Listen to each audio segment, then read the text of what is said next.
All right. Well, guys, hey guys, sorry I'm late. I got caught up with a couple of things. Except Mike, it'll be a little till I join in. All right, that's cool, solid. Hopefully, we'll see you at some point. No, right now it doesn't seem like there's a lot of people. I guess I'm the only one in here right now for the moment. I'll wait to see who else might join in here. Well,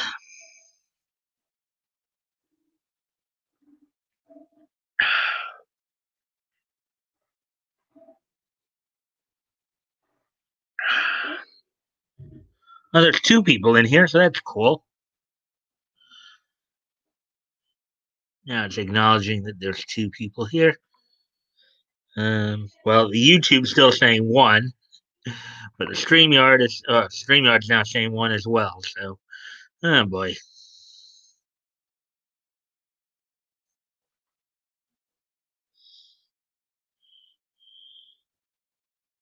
Well, hopefully people will show up soon.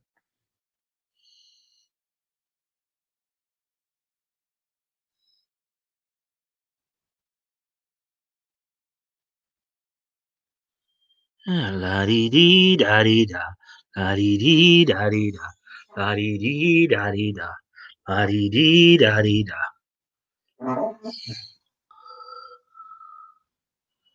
Hmm.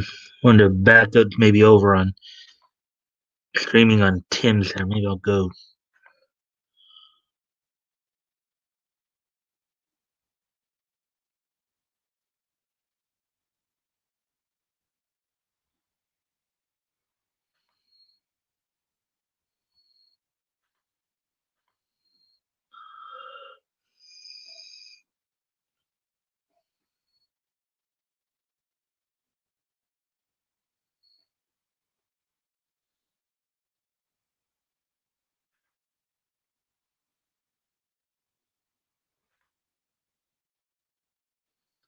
Yeah, he's live right now with this back here. Oh, there's two people again in here, huh? Hello. Checking something here.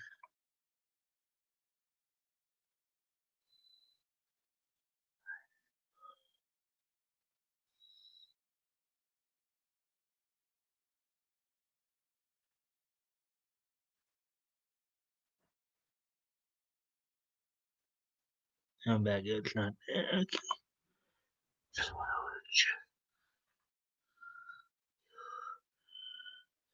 Hey, Woody. Hey, hey, hey.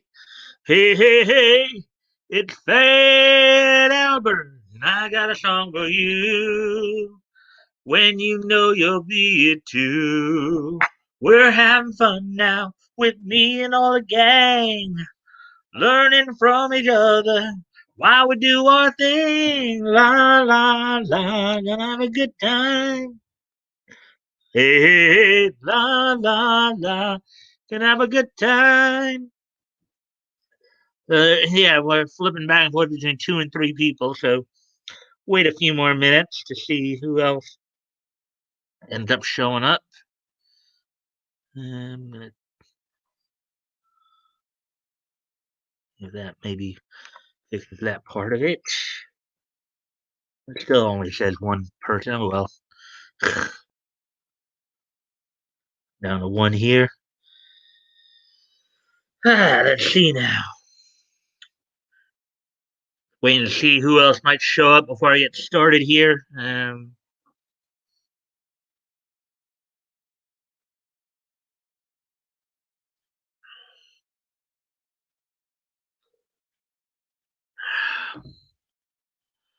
we're back up to two again. Goody.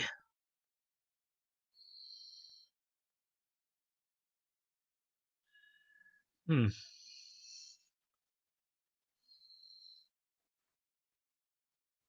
Back goat.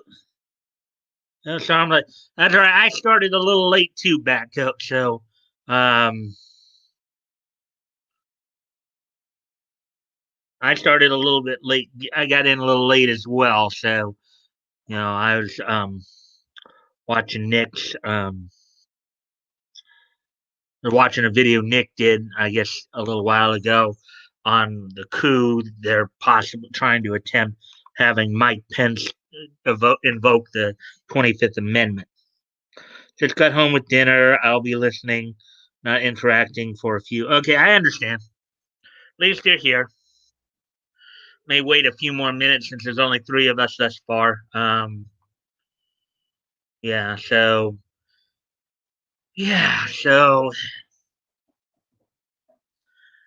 let's see now. We're past the 5 minute mark here. Probably wait till 10. Three of us in here so far, though. I am looking forward to getting back to the comic retrospect tomorrow night. Back up with you. Get back to July of 1936. Hopefully, we can take ourselves away from the craziness of the past week here and just go back in time to a time when there wasn't all the BS that's going on like right now and stuff like that. You know, um, back to some simpler times there. Um,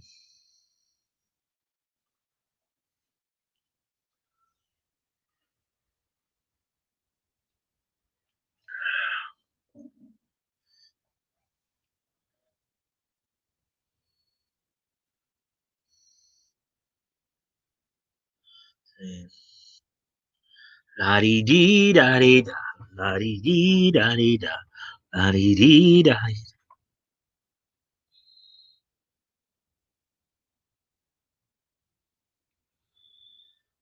And I do appreciate all the likes and shares you guys are doing for me. That I really appreciate that as well. Hopefully, getting the word out a bit. Hey, hiya, Becca. The craziness of the past week is nothing inconsequential. Hey, Woody. Yeah, I'm super excited to get back into the comics. Yeah. Oh, Schumer is a. Yeah, I just saw an article earlier today. He was trying to put pressure on Mike Pence to try to invoke the 25th Amendment there. Essentially, they what they're trying to do here is they're trying to kill the Make America Great movement. Okay, they're they're like the mainstream media, liberals, the Washington establishment. They all feel empowered now because they feel like they want they kind of for the foreseeable for at least for the next 2 years, Democrats do have all the power pretty much in Congress because even though it's a 50-50 tie, you got Kamala Harris who breaks a tie because she's the vice president. And I see, and I also know that Biden has already, Biden's already said that he's going to try to enforce a mask mandate for the first 100 days he's in office. Um, I hope that local authorities will, those that have in the past have resisted that will continue to do so. I hope that every constitutionalist out there continues to resist the the liberals' attempts at a power grab here. And quite honestly, they push much harder. What happened the other day, I have a feeling, is only the beginning because I saw something earlier today where in Atlanta, apparently some militiamen and Trump supporters surrounded the state capitol there in Georgia, looking for Brad Raffensperger's head. So I think what happened the other day is only the beginning. If Democrats try to push, they try to do what they said they were going to do, like pack the courts and try to get, basically try to cement their power even more. We are going to have a civil war on our hands. I'm pretty sure of that now because I think I think the whole idea of, oh, we got to be peaceful, we got to be the party of law and order, we've done that. As conservatives, we've done that. And we're still getting screwed over. There's only so many times you can turn the other cheek before you got to realize, no, bam. Um,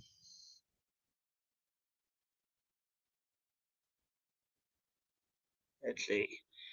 And yeah, usually I don't want to get into too many political rants but I think what I've said thus far is still fairly tame compared to what I have underground. Cleanest election in the past 120. Yeah, right. Laugh out loud.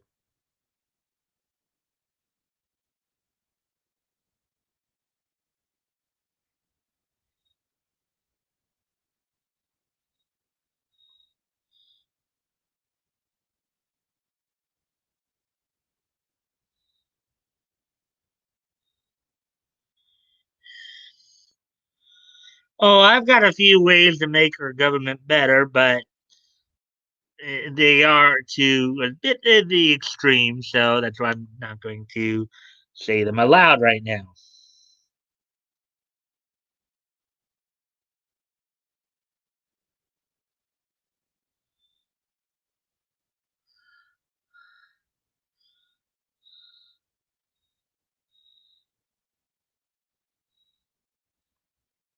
I swear I almost saw my Senator Tom Cotton grow a short portion of slime. I was mistaken. Spine. Yeah, some people are starting to say that people are now starting to turn on now that now that he's acknowledged Biden's victory. Now those in his cabinet are like now they don't want to have anything more to do with him because he is a lame duck for the next like week and a half or so, between now and inauguration day. But that's not good enough, of course, for the Democrats. They want blood. They want to make sure they can cement their power, and that's just not going to happen. They try to force the issue, they're going to be in for a very, very hellacious time. So, anyways, enough of all that because I don't want to get too worked up and end up saying something that I might have to private myself here. Um, so let's move on from that because we're at 13 minutes now. Yeah, I know there's only three of us. Um, but anyways, so here's what's on tap for tonight. I've got all anime. I got five anime stories tonight. Oh my god! I just brought home some miso ramen noodles.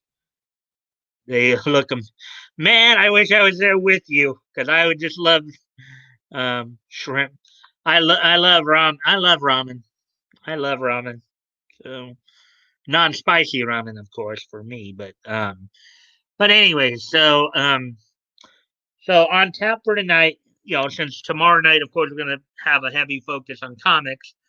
Tonight, I just decided to go with five stories that were all anime. Um, didn't see a whole lot of like release stories on comics, and like one of the comics related was something to do with the limit with stopping the Punisher because this that and the next thing. But so for tonight we got like five anime stories. Some Bleach, some Yu Yu Hakusho, something about One Piece's 1000, some Evangelion.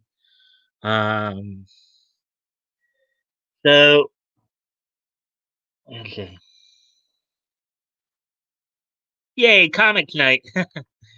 I'll be there. Yeah, and I'll make sure to get you the link to the studio and that after tomorrow afternoon. Batco. Uh, so, anyways, without no further ado, let's go ahead and let's get started on Yeah, some Studio Ghibli news as well. Set the release for their latest project. So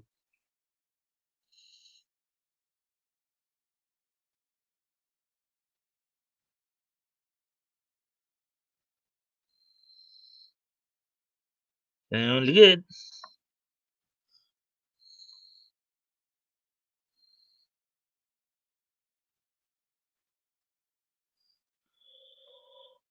Okay, so the first story we're gonna hit tonight is this one. Evangelion. Shinji hate is the most confusing thing about the series. So this guy is, yeah. Now, for those who have, I don't know if, well, I think it's just Woody and Batgoat who are here with me right now. But I don't know if you guys have ever seen Evangelion. It's a mecha series. It has some surreal elements to it. Shinji's kind of a like um Shinji's a bit of a whiny guy. So, but anyways, let's look at this article. Many fans of Neon Genesis Evangelion flat out hate Shinji Ikari. Here's why this is and why they shouldn't.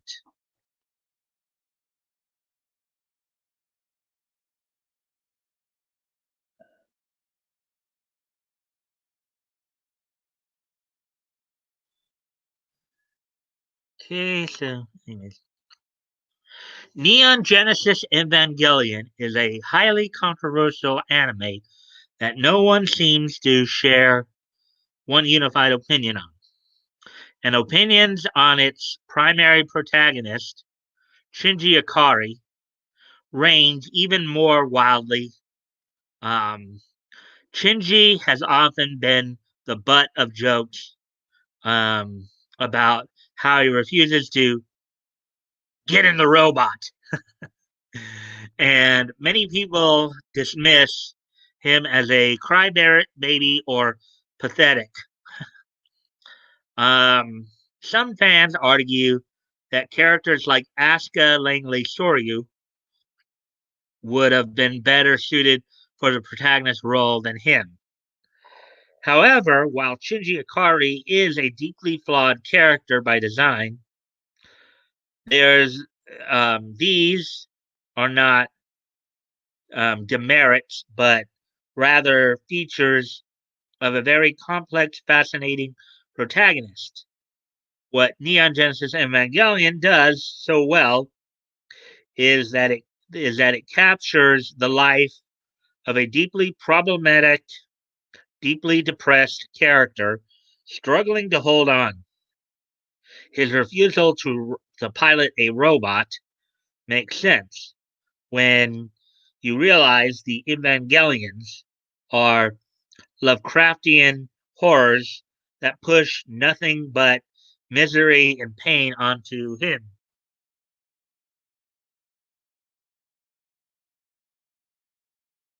Let's see. Okay, nothing new there. Shinji does get into the robot a lot in Evangelion. The meme that Shinji doesn't get into the robot is fairly misleading since Shinji does in fact pilot Evangelion Unit 01, regularly throughout the anime. In fact, Shinji only refuses to pilot 4 times when he's first asked to pilot, then again after his second fight, after the traumatic Evangelion Unit 3 fight over a dozen episodes later, and before the end of Evangelion, where he slipped into a near catatonic state. Yeah, and I think there was another controversial scene in the end of Evangelion too, something involving him and Asuka. But I won't say much more than that. To make matters more bizarre, in every case, Shinji has a very good reason to not want to pilot. In the first situation, he has no idea what an Evangelion is. He has no idea how to pilot it, is put on the spot to save the world without any warning and is reuniting with the father who abandoned him, who still doesn't seem to value his well being. In the third situation, he was manipulated by his father into almost murdering one of his closest friends and leaves Nerve not out of cowardice, but out of genuine rage. Even then, when Asuka and Ray fail to stop the next angel, he runs back to Nerve headquarters after a pep talk from Kaji to pilot. His second and fourth refusals are potential points of weakness for Shinji, but in both cases, he ultimately returns to pilot and is worse off for it.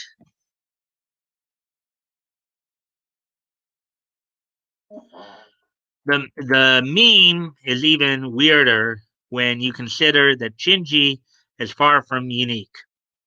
There are several pilots in mecha anime who either refuse to pilot their robot or are left traumatized by the experience. Amuro Ray, the pilot of RX-78-2 from the original Mobile Suit Gundam, who refused to pilot his Gundam. However, fans typically view Ray far more favorably than they do Shinji, despite Shinji facing even more horrifying scenarios. And I know a lot of it too has to do with Shinji himself. Now, Grant, I know Spike Spencer was the one who did um, Shinji's English voice, and if his Japanese voice, if his Japanese Seryu is as whiny sounding as Spike was for that role, then I would have to say that I could see why people would think a lot of that. Okay, I'm back with a Cheech and Chong haze following me from the garage. Okay, little bong bong there. That go little bong bong bong bong. Mm.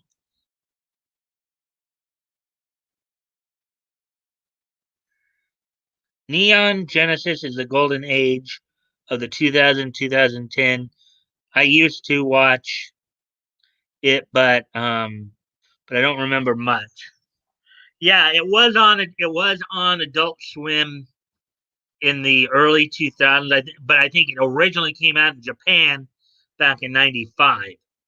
So, yep, 420. Okay. Anyway, so on to the next thing here. Shinji hate centers most on how he processes trauma. Look at the picture right there. He's sitting there all balled up like this with the three female characters, the three key female characters um, all around him. The one behind him there, that's Major Misato Kisaragi. You got Rei Ayanami in the center there, who's like basically to his side, to his left there. Of course, Rei Ayanami in the original English dub of Evangelion by ADV was from everybody's favorite um, pot selling um, pot selling big mouth Amanda Wynn Lee. And in front of him there is, of course, is Asuka Langley Soil done by okay, so Misato is done by his English voice done by Allison Keith. Ray, of course, as I just mentioned, Amanda Wynn Lee does her English voice, and then Asuka's voiced by Tiffany Grant, who's actually made a bit of a niche for herself in terms of doing German voices in a number of animes. Evangelion is not the only character where she plays um, a German character, voices a German character.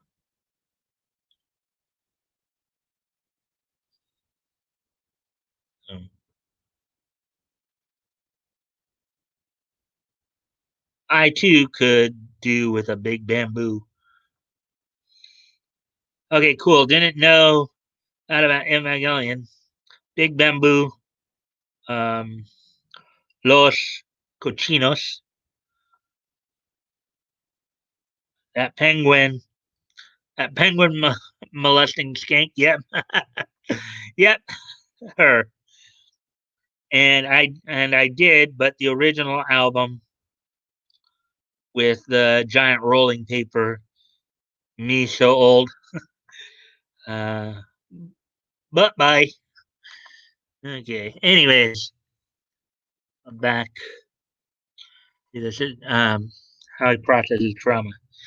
Okay, so the majority of Shinji Ikari hate comes down to fans disliking how Shinji processes trauma in Neon Genesis Evangelion. Even before arriving at Nerve, Shinji has lost his mom and his father abandoned him. He's then given additional trauma from his experiences piloting Evangelion.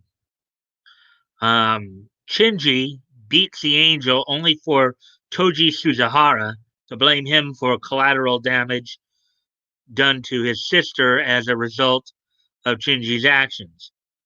For every positive thing Shinji does, there is an equally negative reaction. However, until roughly episode 15, Shinji Ikari has gained a group of friends and people who like him. He starts to come out of his shell a little more, and viewers see him, um, the person Shinji can be when he has people on his side. Then, in episode 16, an angel sucks him into an interdimensional Dirac Sea. Over the next few episodes, he nearly kills Toji while fighting the infected Unit 03, gets sucked into Unit 1, and has his support system torn apart as Asuka slips into suicidal depression. Ray, too, dies, and Misato becomes consumed by grief over Kaji's death. Oh, and the one guy who tells Shinji he loves him at this time turns out to be an angel Shinji must kill. Okay, that I think that would screw up anybody's head. That kind of set of circumstances, I think that kind of set of circumstances would put just about anybody in an asylum. I would think. What would you guys say about that? Would you so awesome? I remember that big paper.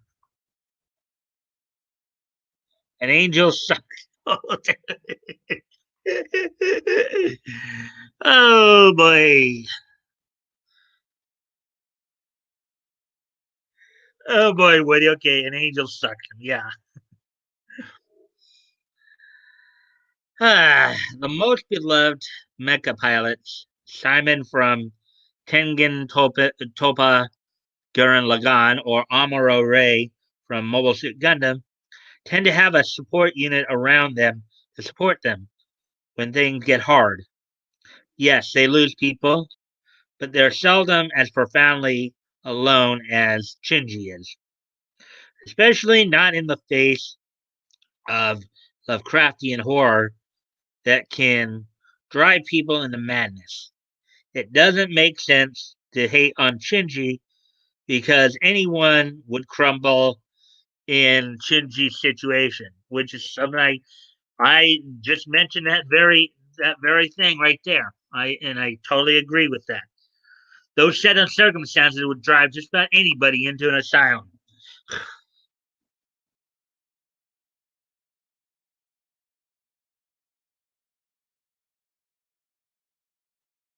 Oh wait, okay, I guess we did get all of these.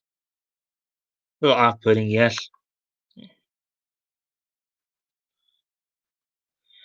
Okay, so that's all for that story. Um,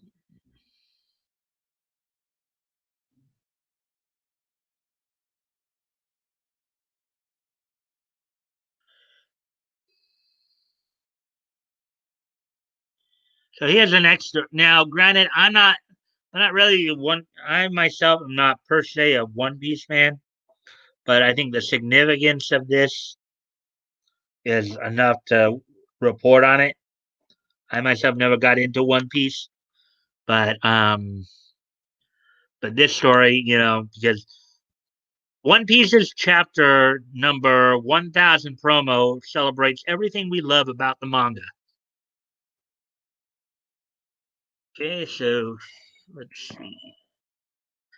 A new promotional video tying into the 1000th chapter release celebrates how many people um, the One Piece manga has touched over its 23-year run.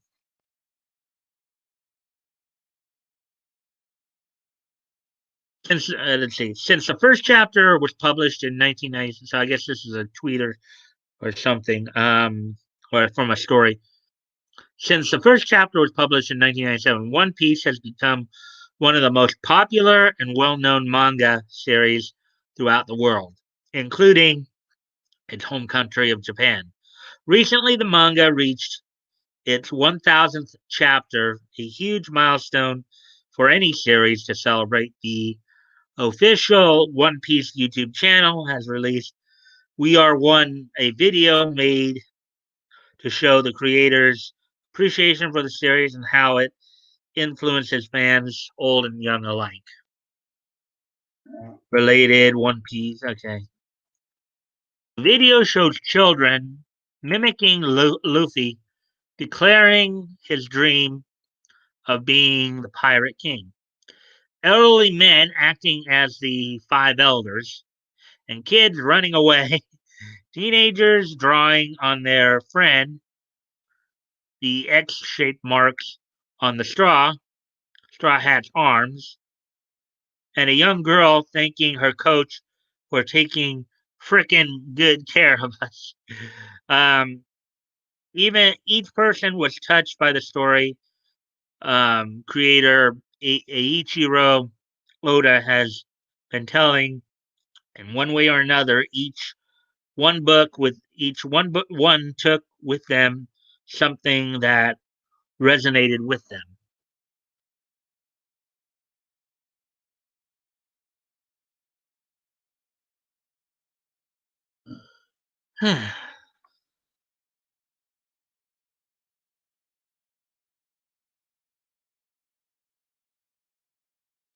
Okay, so anyways,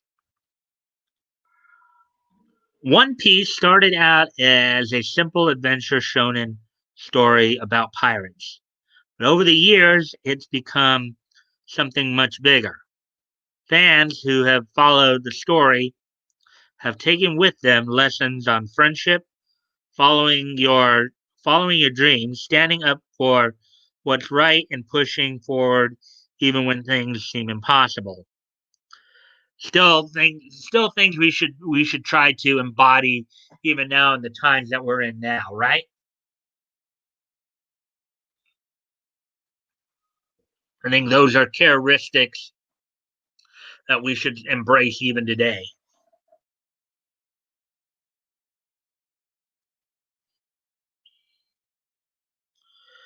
While there are valid criticisms about how women are portrayed in the story, for instance, doesn't take away from the fact that these characters play important roles in the lives of readers, no matter their gender.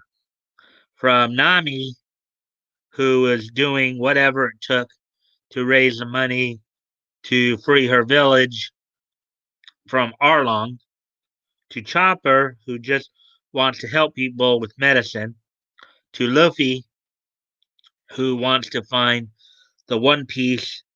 There's something in each character that resonates with fans.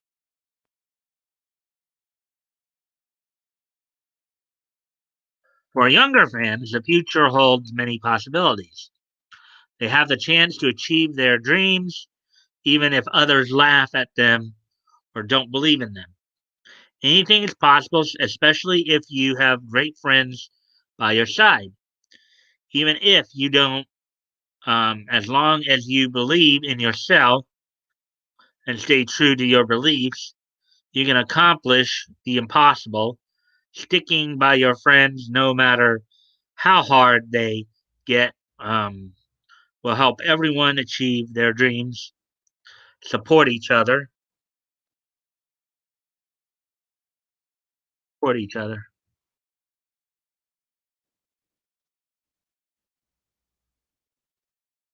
Chopper, sick balls. uh, Excuse me for just one quick second, guys.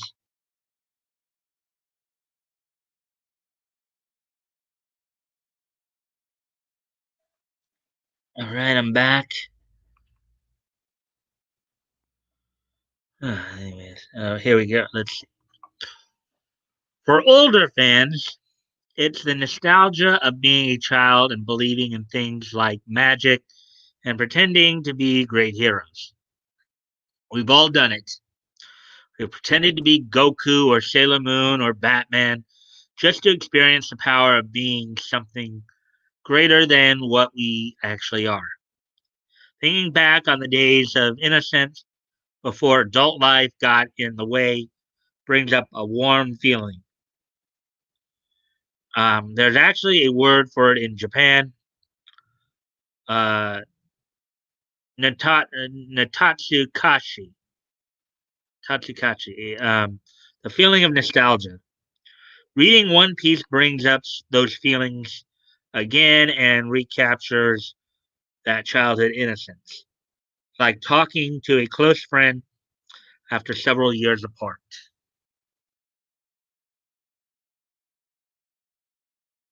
For 23 years, One Piece has been bringing joy and excitement to its fans. It's made people cry, made them believe in themselves, and made them hope and dream. For some friends, it's been a part of their lives since they were children. They grew up with the characters and learned many lessons from them, which is what this promotional video encapsulates.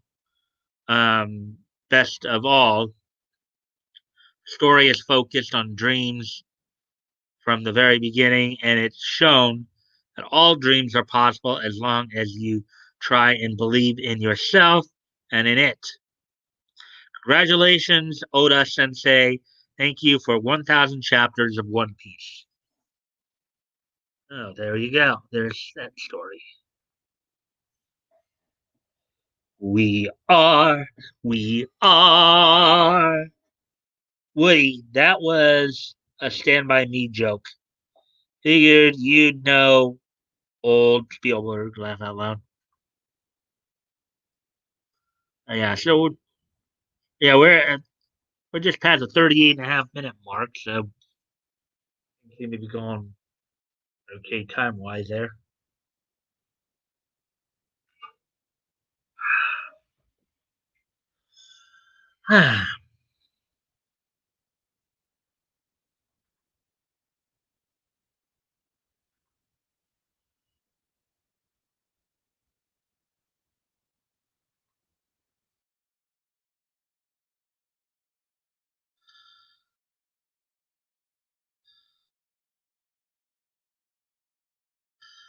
Okay, so here's the next news article I was going to look at here tonight.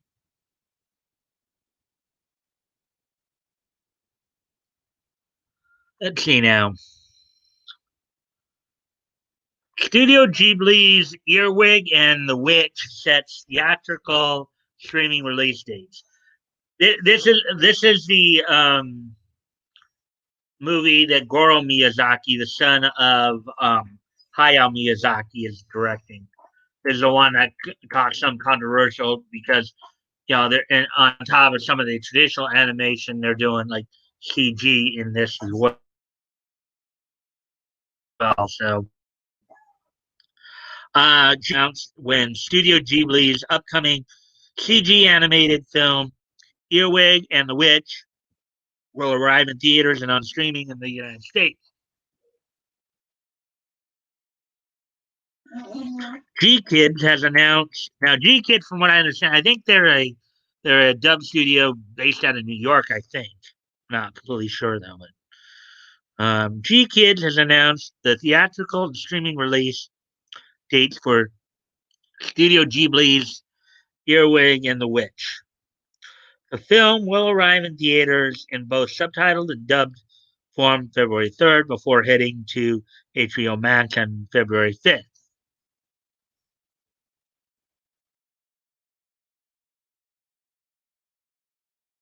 We are thrilled to be bringing Goro Miyazaki's magical new film to North American audiences next month. G Kids president Dave Gesterat said, Earwig and the Witch is the first new Studio Ghibli release in 4 years and is the studio's first foray into computer animation. Working together with HBO Max, Fathom Events, and other theatrical partners will enable G Kids to bring this wonderful film to the widest possible audience. Once again, Studio Ghibli um, has created a visual storytelling masterpiece. Fathom CEO Ray Nutt um, added, Fathom is excited to continue our partnership with G Kids and bring the premiere of Earwig to theaters and fans nationwide.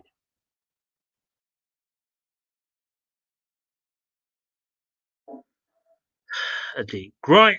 So I guess this is the synopsis here. Growing up in an orphanage in the British countryside, Earwig has no idea that her mother had magical powers. Her life changes dramatically when a strange couple takes her in, and she is forced to live with a selfish witch. Um, as the headstrong girl sets out to uncover the secrets of her new guardians, she discovers a world of peril and potions and a mysterious song that may be the key to finding the family she has always wanted. Directed by Goro Miyazaki, Earwig and the Witch features the voices of Richard E. Grant, Casey Musgraves, Dan Steves, and Taylor Page. Film arrives in theaters February 3rd and on HBO Max February 5th. And there we go. There's the third of the five stories I'm looking at.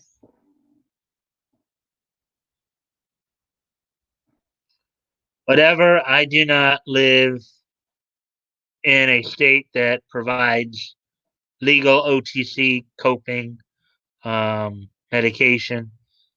Um, I am out of here to buy all. Uh, Sorry to hear that. Uh,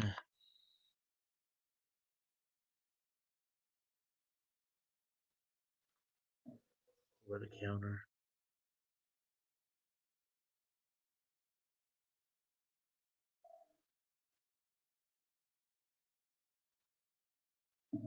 Uh,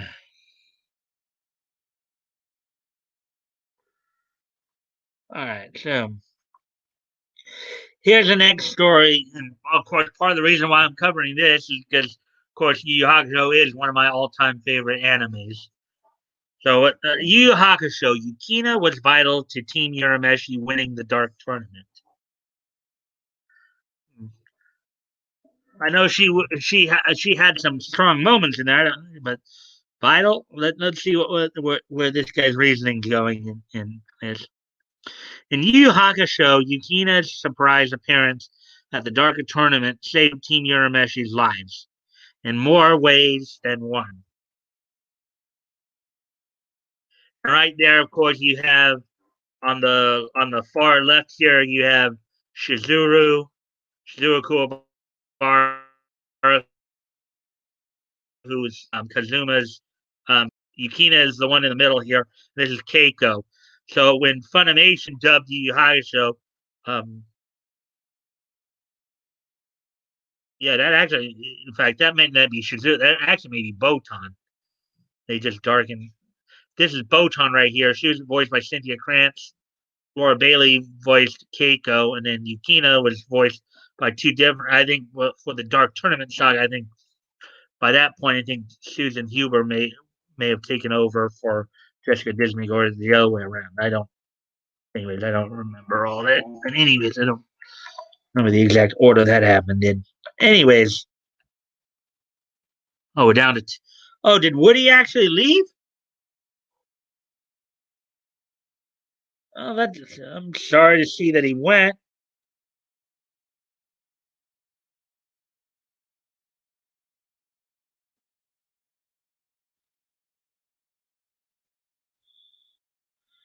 I thought he was just joking there when he said that, but guess not. I didn't even realize it. Hmm. Anyways, on to the story here. Yu Hakusho protagonist Yusuke Urameshi and his comrades are forced to compete at the Dark Tournament by the Toguro brothers. But they are not just facing bloodthirsty fighting opponents. They also face several instances of cheating from the other team's owners and the tournament committee, who want to see Yusuke dead. One of the most blatantly corrupt decisions comes in the third round as Team Urameshi faces a mysterious ninja quartet Team Masho. And Team Urameshi needs a major ally to save them all.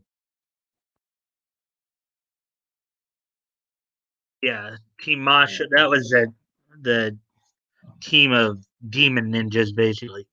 Yukina, an ice apparition, who was previously rescued from captivity by Yusuke and Kuwabara, tries to get into the tournament stadium to cheer them on, but has no tickets.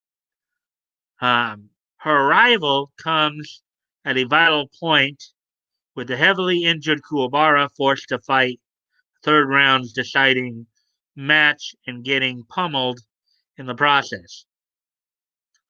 Yukina's appearance not only inspires Kuwabara to victory, um, but saves everyone from what would have been certain death in the final round against Team Toguro. Toguro. Yeah, they were the ninjas, the demon ninjas. That's right. This is Team Masho in their gear there.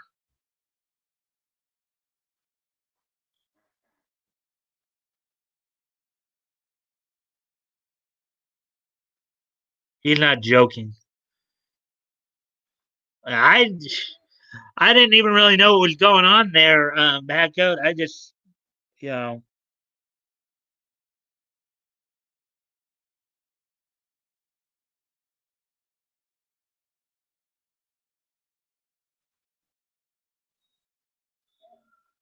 huh. I hope everything is all right though. Hmm. It's just you and me right now, back goat. None of the other guys have been in yet, aside from Woody.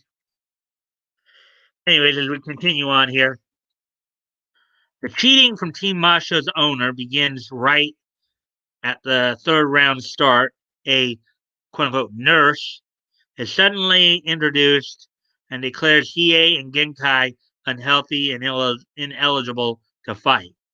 Yet Kuwabara is left alone despite lying on the ground with several broken bones from his second round match. This leaves only Karama and a battle worn Yusuke left to face five fully healthy and highly skilled ninjas. Karama's inspired intellect and noble sacrifice combined with Yusuke's brand new spirit wave technique defeat four of their opponents. However, Yusuke's second match is ruled a double loss after both stay outside the ring for longer than the allotted 10 seconds.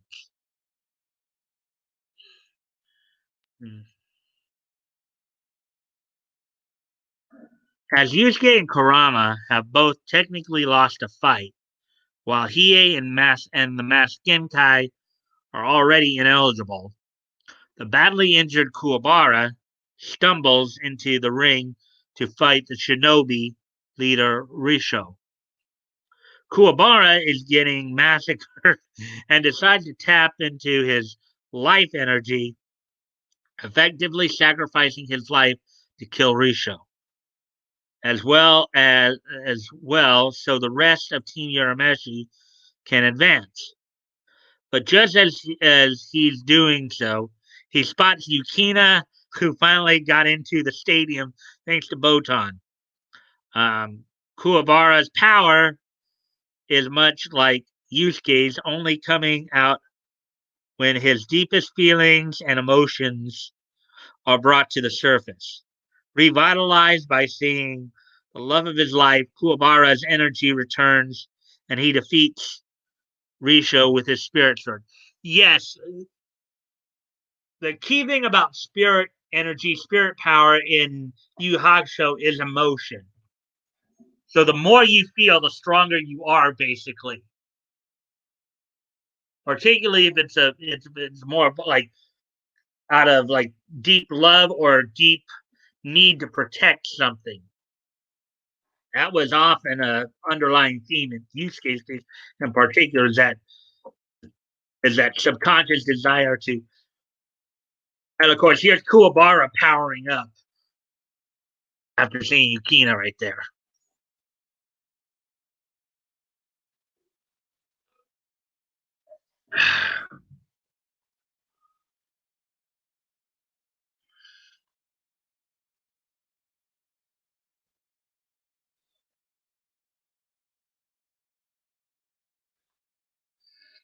It's cool, Mike. I'm listening.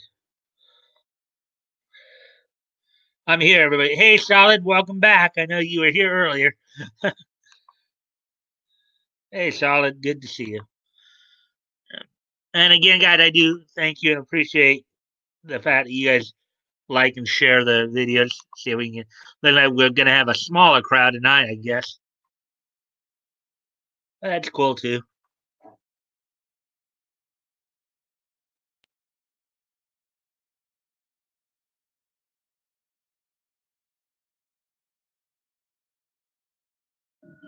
Yukina's appearance not only directly aided Team Urameshi through the third round, but was also crucial for two more reasons. First, there's no guarantee Kuwabara's sacrificial move would have killed Risho. Each member of Team Masho is a master of a specific elemental art, and Risho's specialty is Earth. His most powerful moves are defensive, creating powerful armor protection. And as Risho was aware of Kuwabara's plan, it was a massive gamble to take.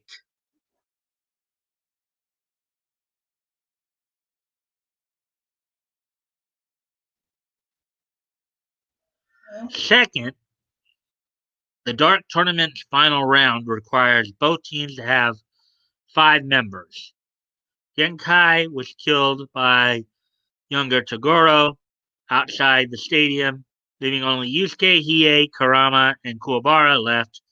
Koenma, Team Urameshi's owner, steps in as the 5th member despite not being a physically skilled fighter.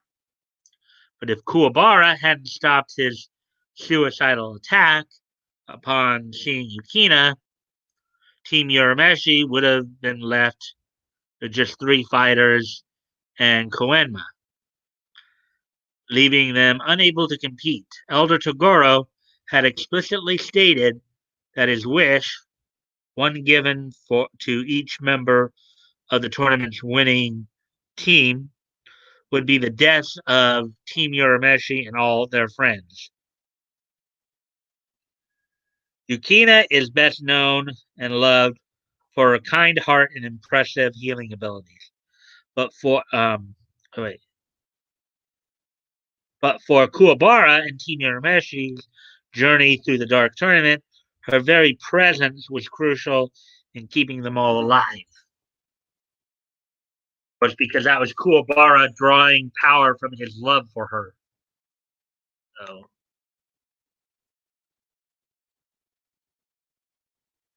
let's see. So where are we at now here? We're just barely coming up on the hour mark, and I've already got through almost all the main stories of the night. Glad to see you too.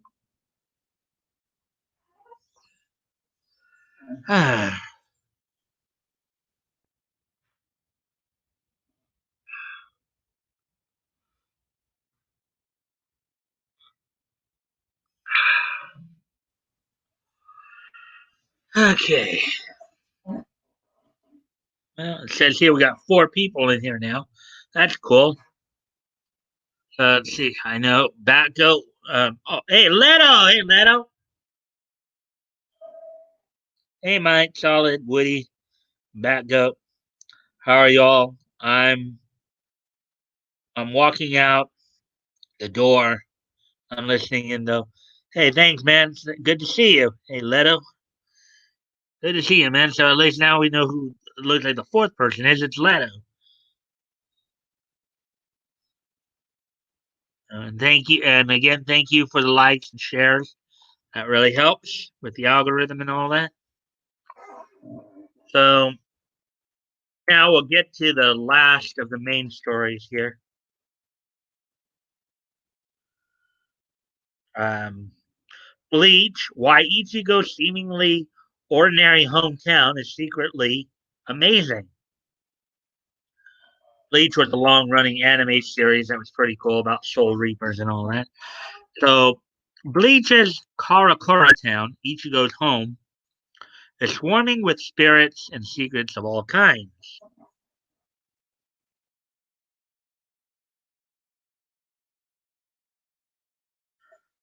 Bleach's story, while not a true isekai series, has some elements of the genre to it. Hiro Ichigo Kurosaki explores worlds beyond his ordinary home of Karakura Town. Um, was once an average high schooler who cared mostly about homework, and even after he journeyed to the Incredible Soul Society, he would always consider Karakura Town his home. Even more remarkably, the small city is more than just a starter town for the hero's quest.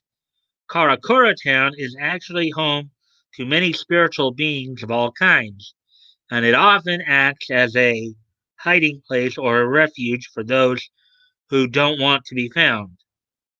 For the spiritually aware, Karakura Town is like a central meeting ground for ravenous hollows, disgraced soul reapers, and more. Because we know that Kisuke Urahara um, also resides in Karakura Town.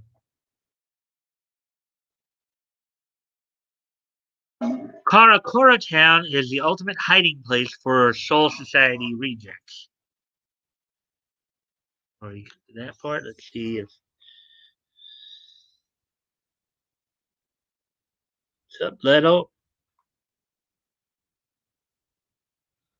Missed the Yu Yu Hakusho story, and I have to rewatch it later.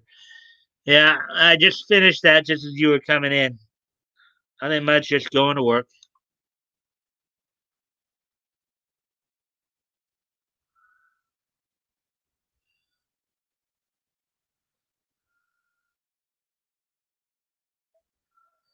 More than one rogue party has fled to Karakura Town to escape justice or their enemies. Over a century ago, Kisuke Urahara um, delved deep into the mysteries of Soul Reapers and Hollows, and his forbidden research was stolen as a part of Sosuke Aizen's master plan. Aizen framed Kisuke for the crime of morphing 9 captains and lieutenants into the Vizards. Um, so he fled to Karakura town to hide. Despite Soul Society having plenty of remote corners, only the seemingly mundane Karakura town could truly hide him from twisted justice. Kisuke set up a candy store called Urahara Shoten. But of course, he did more than sling lollipops. And in fact, I think one of the ways he came up with a way to separate the Soul Reapers from their bodies or whatever was came up with like a Pez dispenser thing that you just pop a piece of Pez into it. Kisuke continued his research in the back rooms of his shop and used it as a front for his true purpose to train someone who could help him take down Aizen for good. In Bleach's main story, Kisuke quickly became an ally of both Rukia Kuchiki and Ichigo Kurosaki, eventually teaching Ichigo in the vast training arena below Urahara Shoten. No other Karakura town residents was any the wiser. Yoroichi was also a rogue Soul Reaper residing in Karakura town, and it was she who helped Kisuke escape the judgment of Central 46. Aiding a branded criminal like Kisuke made Yoroichi an outlaw too, but to her it was worth it, and she had no qualms with moving to Karakura town and laying low for the next handful of decades. This means that by the time Ichigo was ready to go rescue Rukia, Yoroichi was on hand to act as a tour guide and escort Ichigo's team through the Dangai.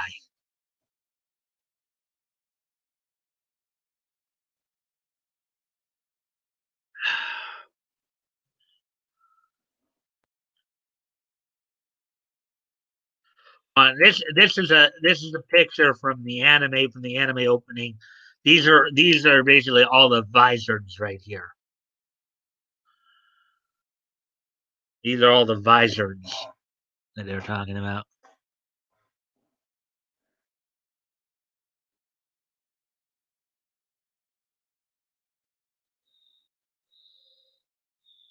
Hey, Anonymity, welcome in. Welcome in. Glad you're here.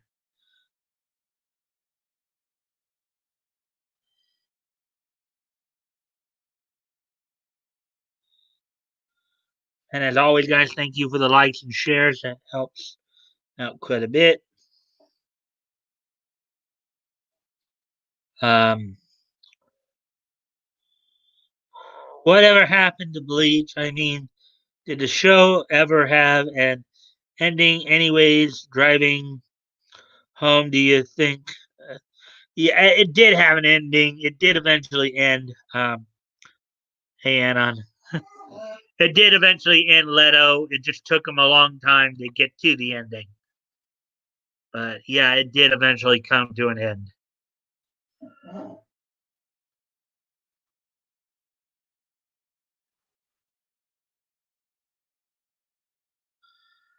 Yet another party uses Karakura Town as a hiding place, like Vizards, like Kisuke.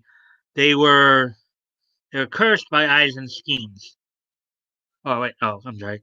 Yet another party uses Karakura Town as a hiding place, the Vizards. Like Kisuke, they were cursed by Aizen's schemes, were ousted from the Soul Society because of them. In fact, Central 46 wanted them dead.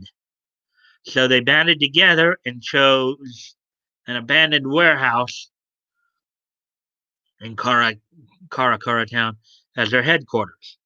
The Vizards bided their time in there, and when Ichigo began to struggle with his inner hollow, he approached the Vizards and passed through the barrier that Hachigin Ushida had placed around the warehouse. Orihime Inoue visited that warehouse at some point too.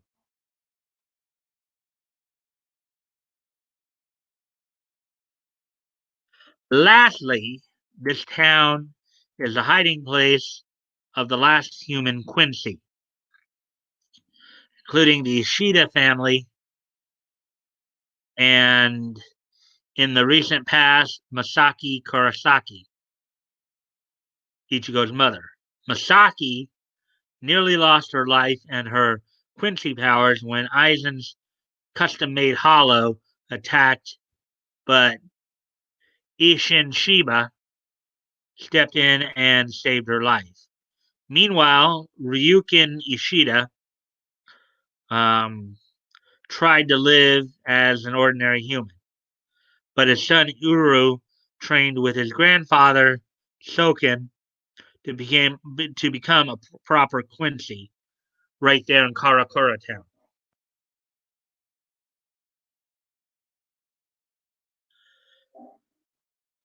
Uh,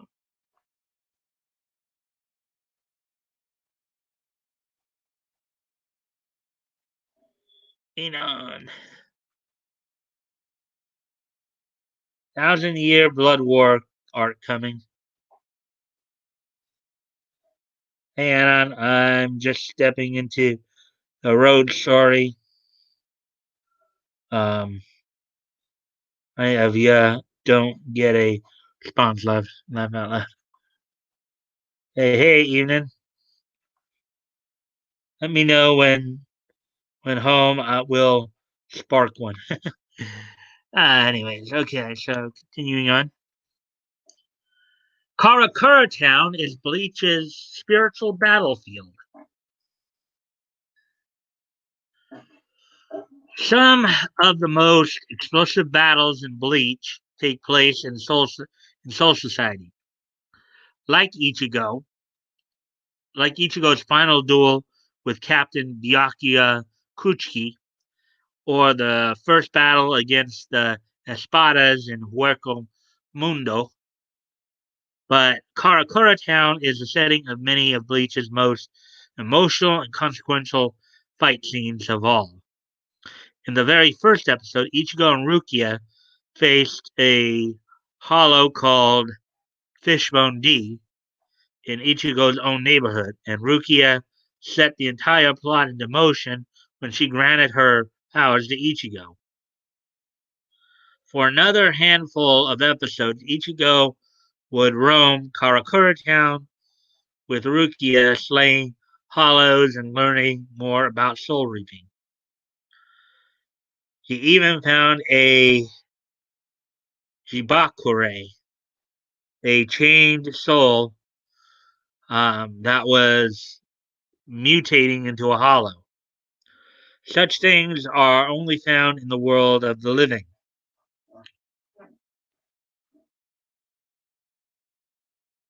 Now, usually hollows come about from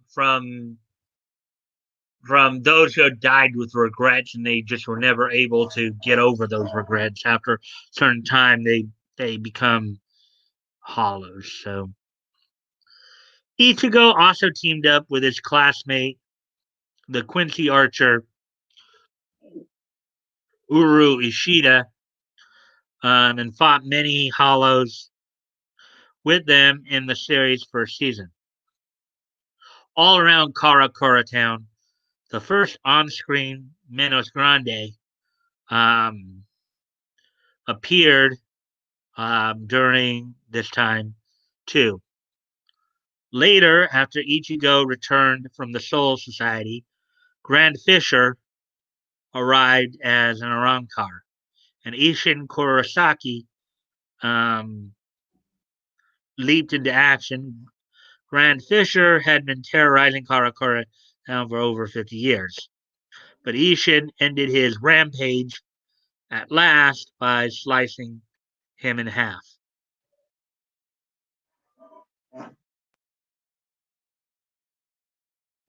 Finally, Karakura town was the setting for the first fight against Sosuke Aizen, including a battle that took place in a proxy version of the town. The three traitor captains and the top espadas faced the Soul Reapers in battle. And at some point, Aizen actually made his way to the real Karakura town, which had been relocated to the Soul Society, along with all its residents. Ichigo's classmate Keigo and Tatsuki laid eyes on Soul Reapers and Hollows for the first time during these events. That's all of that story. So those are the 5 stories that I got through tonight. 5 main stories there.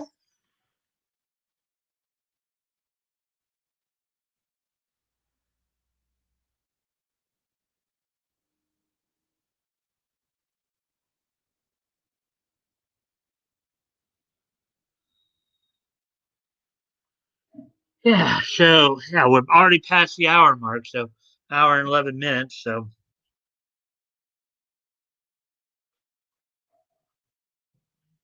yeah, and just a little note on the, of course, on on Bleach, of course. Um, the English voices were as far. Ichigo, of course, is voiced by Johnny Young Bosch. Um, Wendy Lee was the voice of Yoriichi's human form. Um, Orihime was voiced by Stephanie Shea. Uryu was voiced by Derek Stephen Prince. Kisuke was voiced by the late Michael Lindsay. So just some little more little notes for you guys there.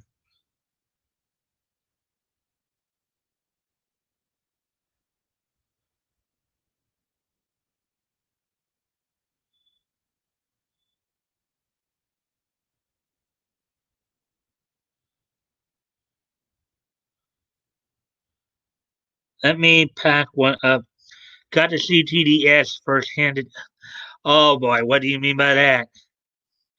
Roger that.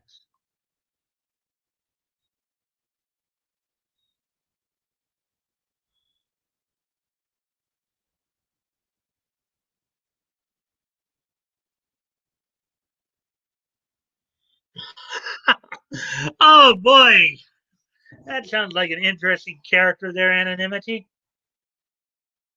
Excuse me a moment while I go off camera for a quick sec.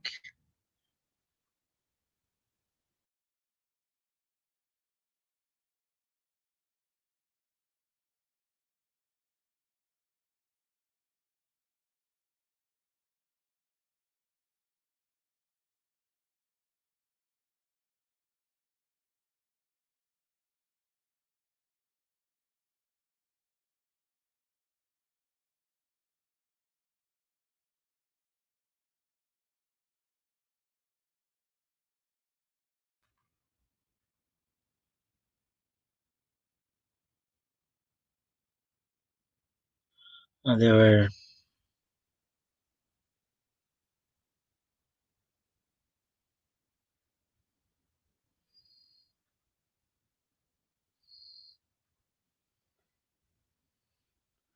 Mm. I detest Wendy Lee, Stephanie Shea, Patrick Seitz, and Richard Epcar. Oh, okay. My question would be why exactly? But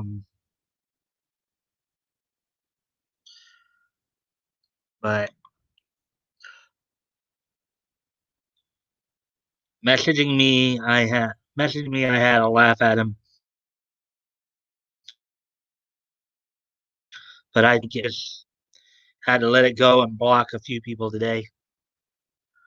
Well, yeah, because now they're feeling anonymity. A lot of people are now feeling emboldened because they feel like, well, Trump has finally conceded to Joe Biden, so now there's no one to stand in their way of the power grab and the assault on the Constitution.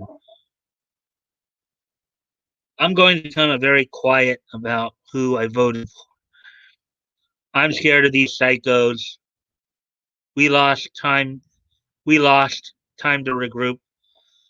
Uh huh. Well, I just have to say that I think, and I said this earlier, I think we really do need to be ready for war, for literal war, because I think it's coming. It's coming. I think we really have to be ready for it. I haven't been on Facebook in years.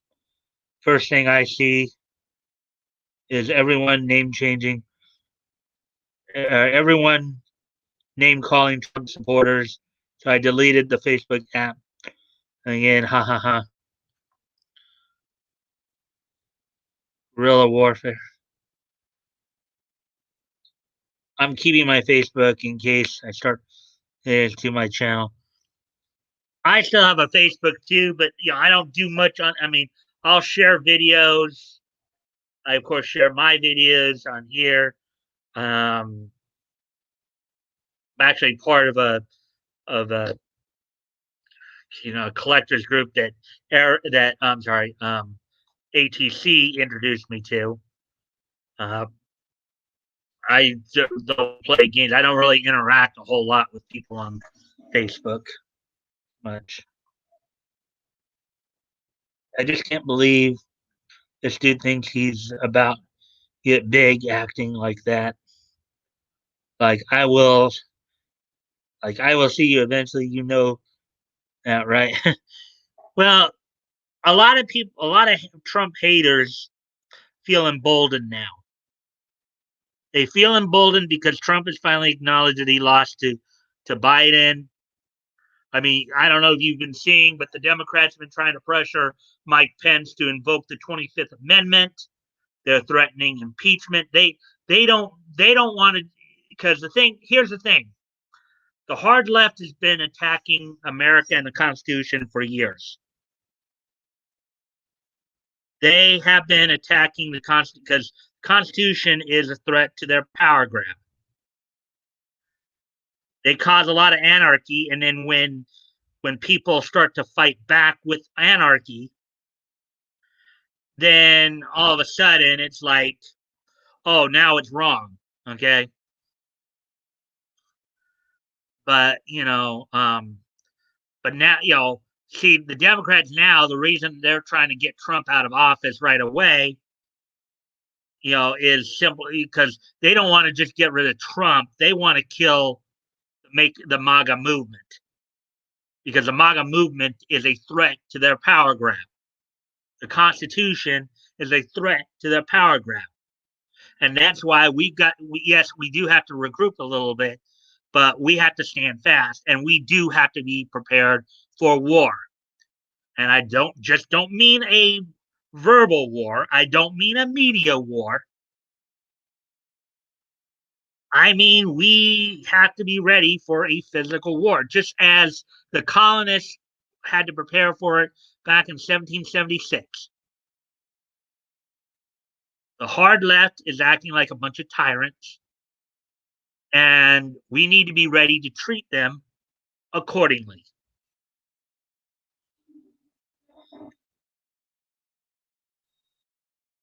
Yeah, underground, baby. Start if start succeed. If states says if states succeed, how would that work? I've seen the talk, but not so much how it'll work. Um, almost there, Bat. That Bat go using the socialist douche Che Guevara's tactics against the modern generation of socialists.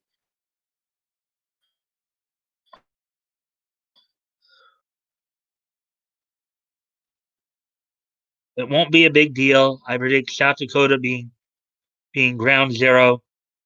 I could be way off, but North Dakota and Iowa would probably join shortly thereafter. The lefties will. Yeah, actually, the chances are, yeah, those are possible, but the more, I guess, practical successions would happen more in the South first. It wouldn't happen as much with, wouldn't start from the northern part of the country or from from too far inland. It would start in the southeast first. It'd probably start like in Florida and Texas would probably be the first, could be the first to succeed if succession was to happen, because um, you need access to the sea. Um, you need access. I mean, the Dakotas and Iowa couldn't really succeed unless they were part of a larger group of states that succeeded that had access to the ocean. Because how are you going to fly? Basically to get out of from where you're at, to get out from where you're at, you need to have access to the ocean. Because let's just say for a moment that the Dakotas and Iowa do succeed. Okay, well, to get out of their states, if they wanted to travel to like southern, to some, they want to travel elsewhere, they'd have to go over lands that are controlled by the quote unquote United States of America, our main country. So if succession were to happen, it would have to be like one of the coastal cities that would have to start. Probably start in the southeast. There is a chance that it starts in the southeast, moves gradually in a northwestern momentum. So you could have, so yes, the Dakotas and Iowa could succeed, but they'd have to be part of a it would have to be like part of a larger succession, to where where they could actually have a chance to fly over friendly territory, basically. Till it's too late. Do you see the dude climbing a sickle and hammer on his hand in the White House? Actually, I didn't. I did hear about, though, before I came on stream tonight here. I did hear.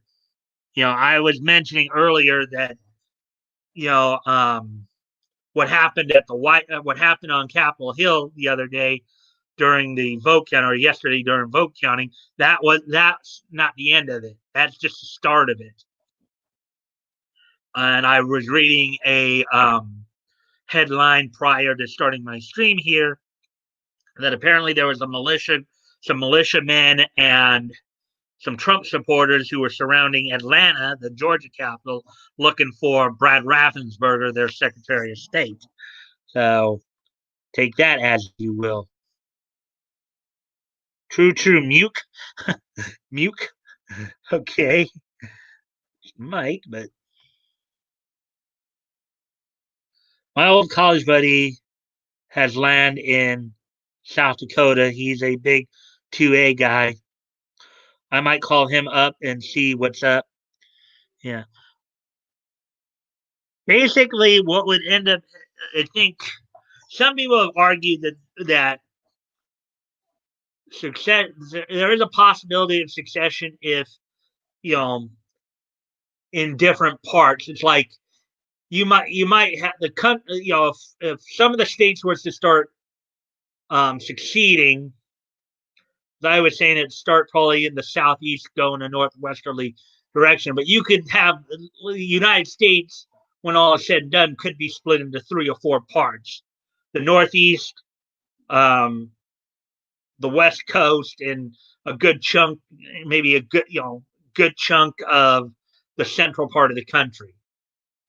You know. Hey, Batco, you ready? I'm kind of ready, living in this townhome with my lefty roommate. Not good. I have money, time to move out and get some protectable land.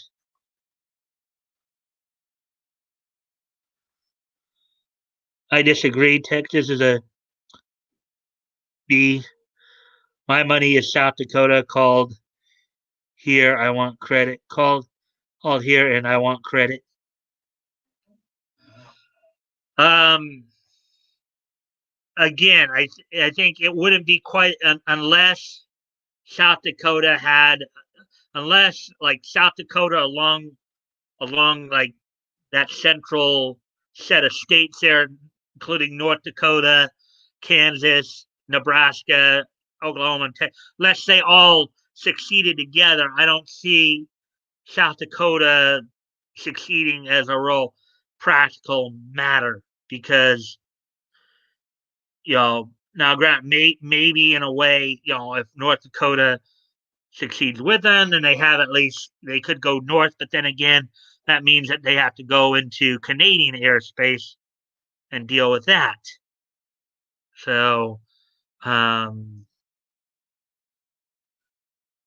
as I said, I think from a practical standpoint, it'd have to start from the southeast, moving northwesternly, because you need access to the sea, basically.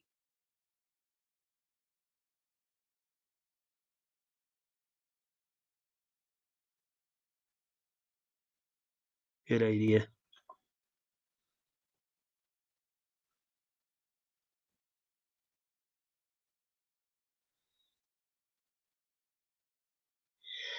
Yeah, Dave would pop in. Yeah, solid. Dave would pop in a few times. There are times he'd be in, but he hasn't been around in a while. Like when he was last in here, he mentioned that he might not be able to be around as much because his work schedule. Um, but yeah, I haven't seen him in months either. But then again, I haven't been going on a lot of streams, you know, either. So, but I haven't seen Dave around in quite some time. So maybe he's been busy or what have you. But it's kind of hard to tell too because you know a lot of the guys who stream who were a while back who was streaming quite a bit, like Toys Bounty Hunter, Tug, they're not streaming as much now. I believe state national guards and air power will play into this. Think Berlin airlift. Well, yeah. Well, basically, yeah. If we were to succeed, the state national guards would end up having to become like their own armies, basically. You got a point there. Yeah, we missed Dave. Met Mike. Yeah, Bat Cope. My condolences, Bat. I was friends with person who watched the Young Turks daily. Young heart, be free tonight. Time is on your side. Don't ever let them push you around. Let them push you down. Don't ever let them change your point of view. No, Rod Stewart right there. Oof, laugh out loud. That's bad. I haven't seen him around either. You know how to destroy the Canadian Air Force? Clear them from clear them for takeoff. I haven't seen um Esme either. Yeah, well, I haven't seen a lot of them just because I haven't been on as many streams. But there are a lot of guys who used to be on more who haven't been on a whole lot. So, what happened to Esme?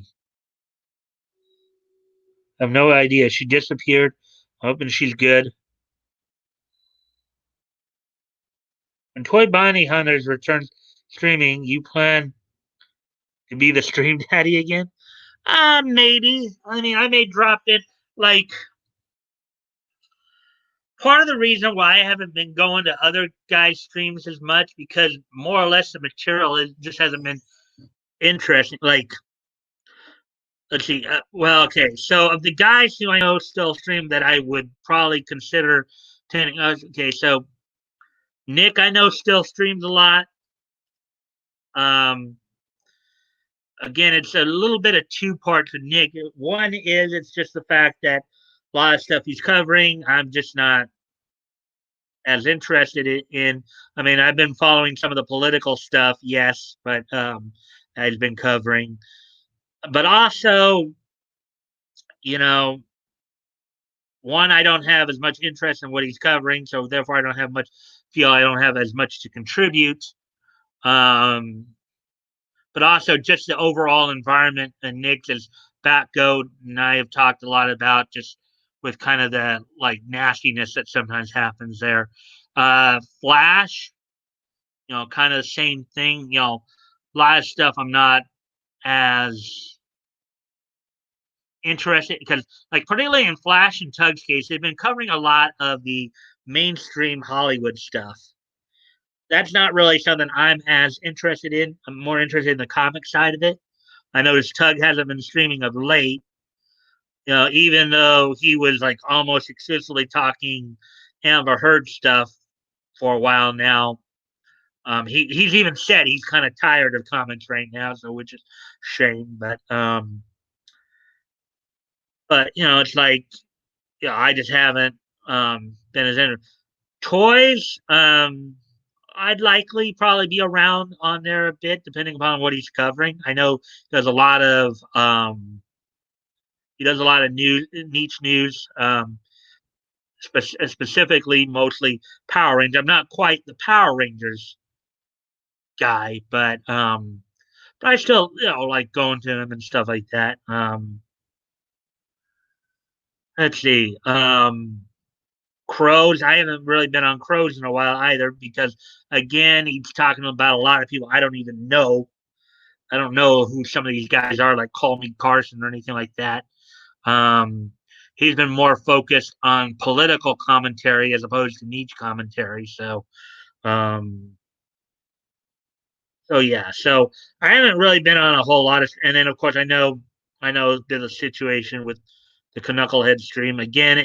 In that particular case, it's just I'm busy with other things usually when she's on, and I have been also been trying to make some time to go in at least say hi to Leto once in a while because I know he's been streaming more regularly of late. So that's where I'm at with all the streaming and stuff in terms of going to other people's stream.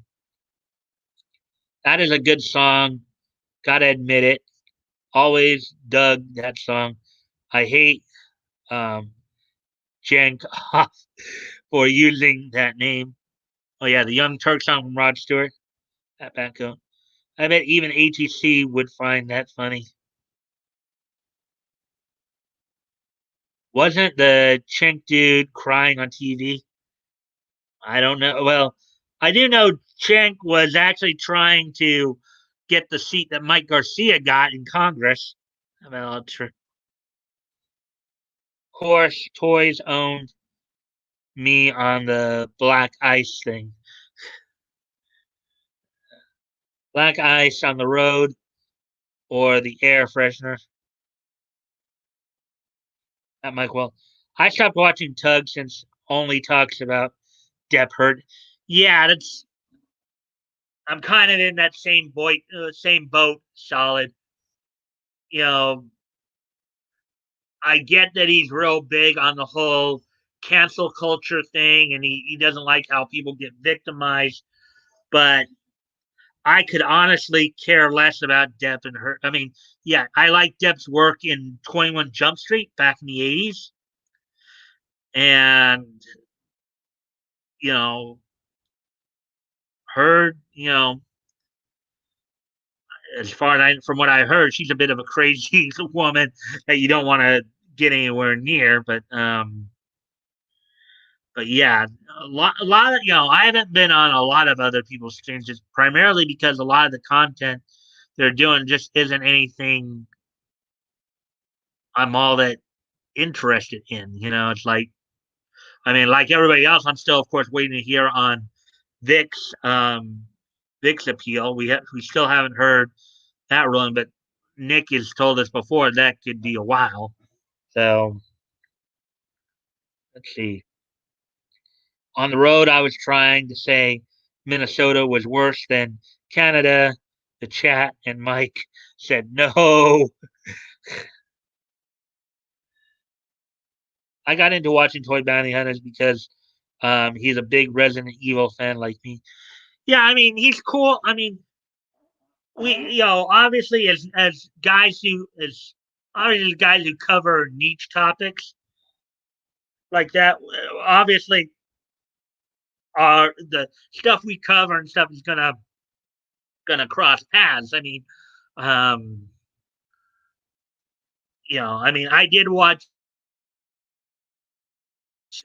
some at the beginning, for example, but after a while, I stopped watching it. Um, but and I think Toy Bounty Hunters is a cool guy. But from what I understand, he's been more focused on his actual work of late, which is basically being a toy collector, as he calls himself, a toy bounty hunter. You know. Oh. I hope debt prevails. It's about men's right at this point. But yeah, I feel you. I feel you all. I got to take breaks. Then I binge. I think the helplessness that Johnny feels really upsets Tug. Yeah. Well, I mean, again, a lot of what the left does, the cancel culture, the censorship, the attack on the Constitution, the attack on America, on traditional America. I think it is getting to a lot of people. And I think it is fermenting to a point to where we're either going to have a major civil war or you're going to start seeing states succeed in the union. A lot of this is, I mean, we're getting to the point where it's this us versus them mentality where, look at what's happened in the last couple of days here, right? After the Republic, and they kept saying that what Trump was doing in terms of challenging the electoral college votes and challenging the process was undemocratic and unpatriotic, which is not true. He was perfectly within his right to do so. And you know that if the shoe was on the other foot, they'd be exhausting these too. But now you see, okay, now that Trump has acknowledged that he lost, and you know he is committing to a peaceful transfer, that's not good enough for them. They don't want to wait till January 20th for him to leave. They want to get him out right now. They're trying to, as I said, force Pence to to use the 25th Amendment. And if he doesn't, then they're threatening to impeach him. But I mean, even I'd have to say, well, what's good that going to do? I mean, first off, he's only in there for like at this point just under 2 weeks now. First off, this whole thing is no longer about Trump for them. It's about killing the MAGA movement. It's about slamming the door and telling many Americans we're in charge. F you. F the Constitution. You know, we as the Washington establishment, liberal academia, mainstream media, we rule. You suck. And there's nothing you can do about it. That's their mindset. That's why they're saying they're going to go after Trump. They're going to like bring criminal. They're trying to make it sound like he's the one who told the rioters to go out and riot the other day. He did not. He did condemn the actions. Yet they didn't condemn the actions when there was the left, when we had the chops and chazzes and all that.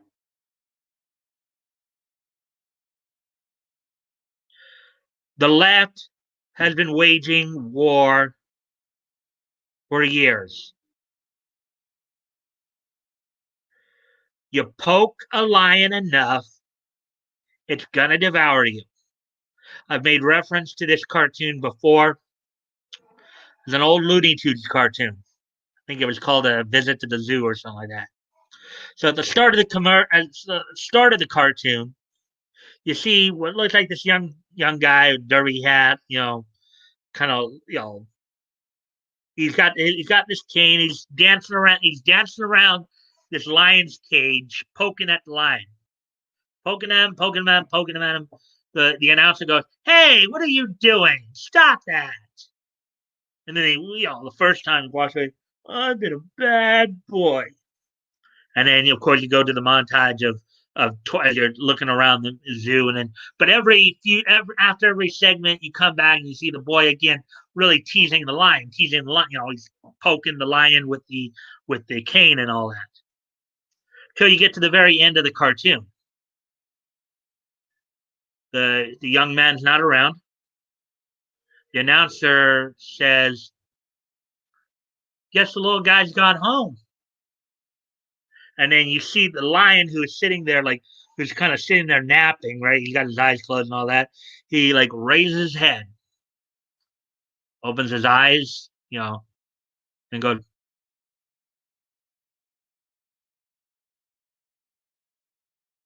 opens his mouth wide.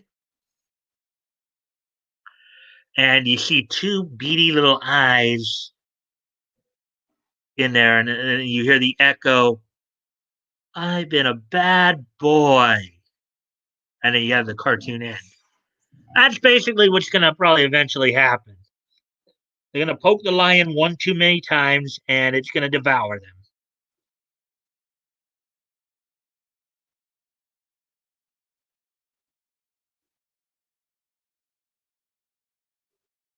I felt helpless earlier. Like, should I beat this guy? I can only imagine what he went through. They isolate and destroy. Yep, that's true. That's why we have to stand up as a group.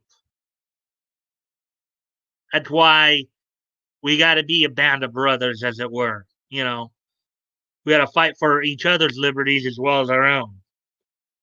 Two currency system is coming up too. Um, they are going to start taking away banking from Trump supporters. Midwest will be able to handle more simplified way of living. I see gold coming.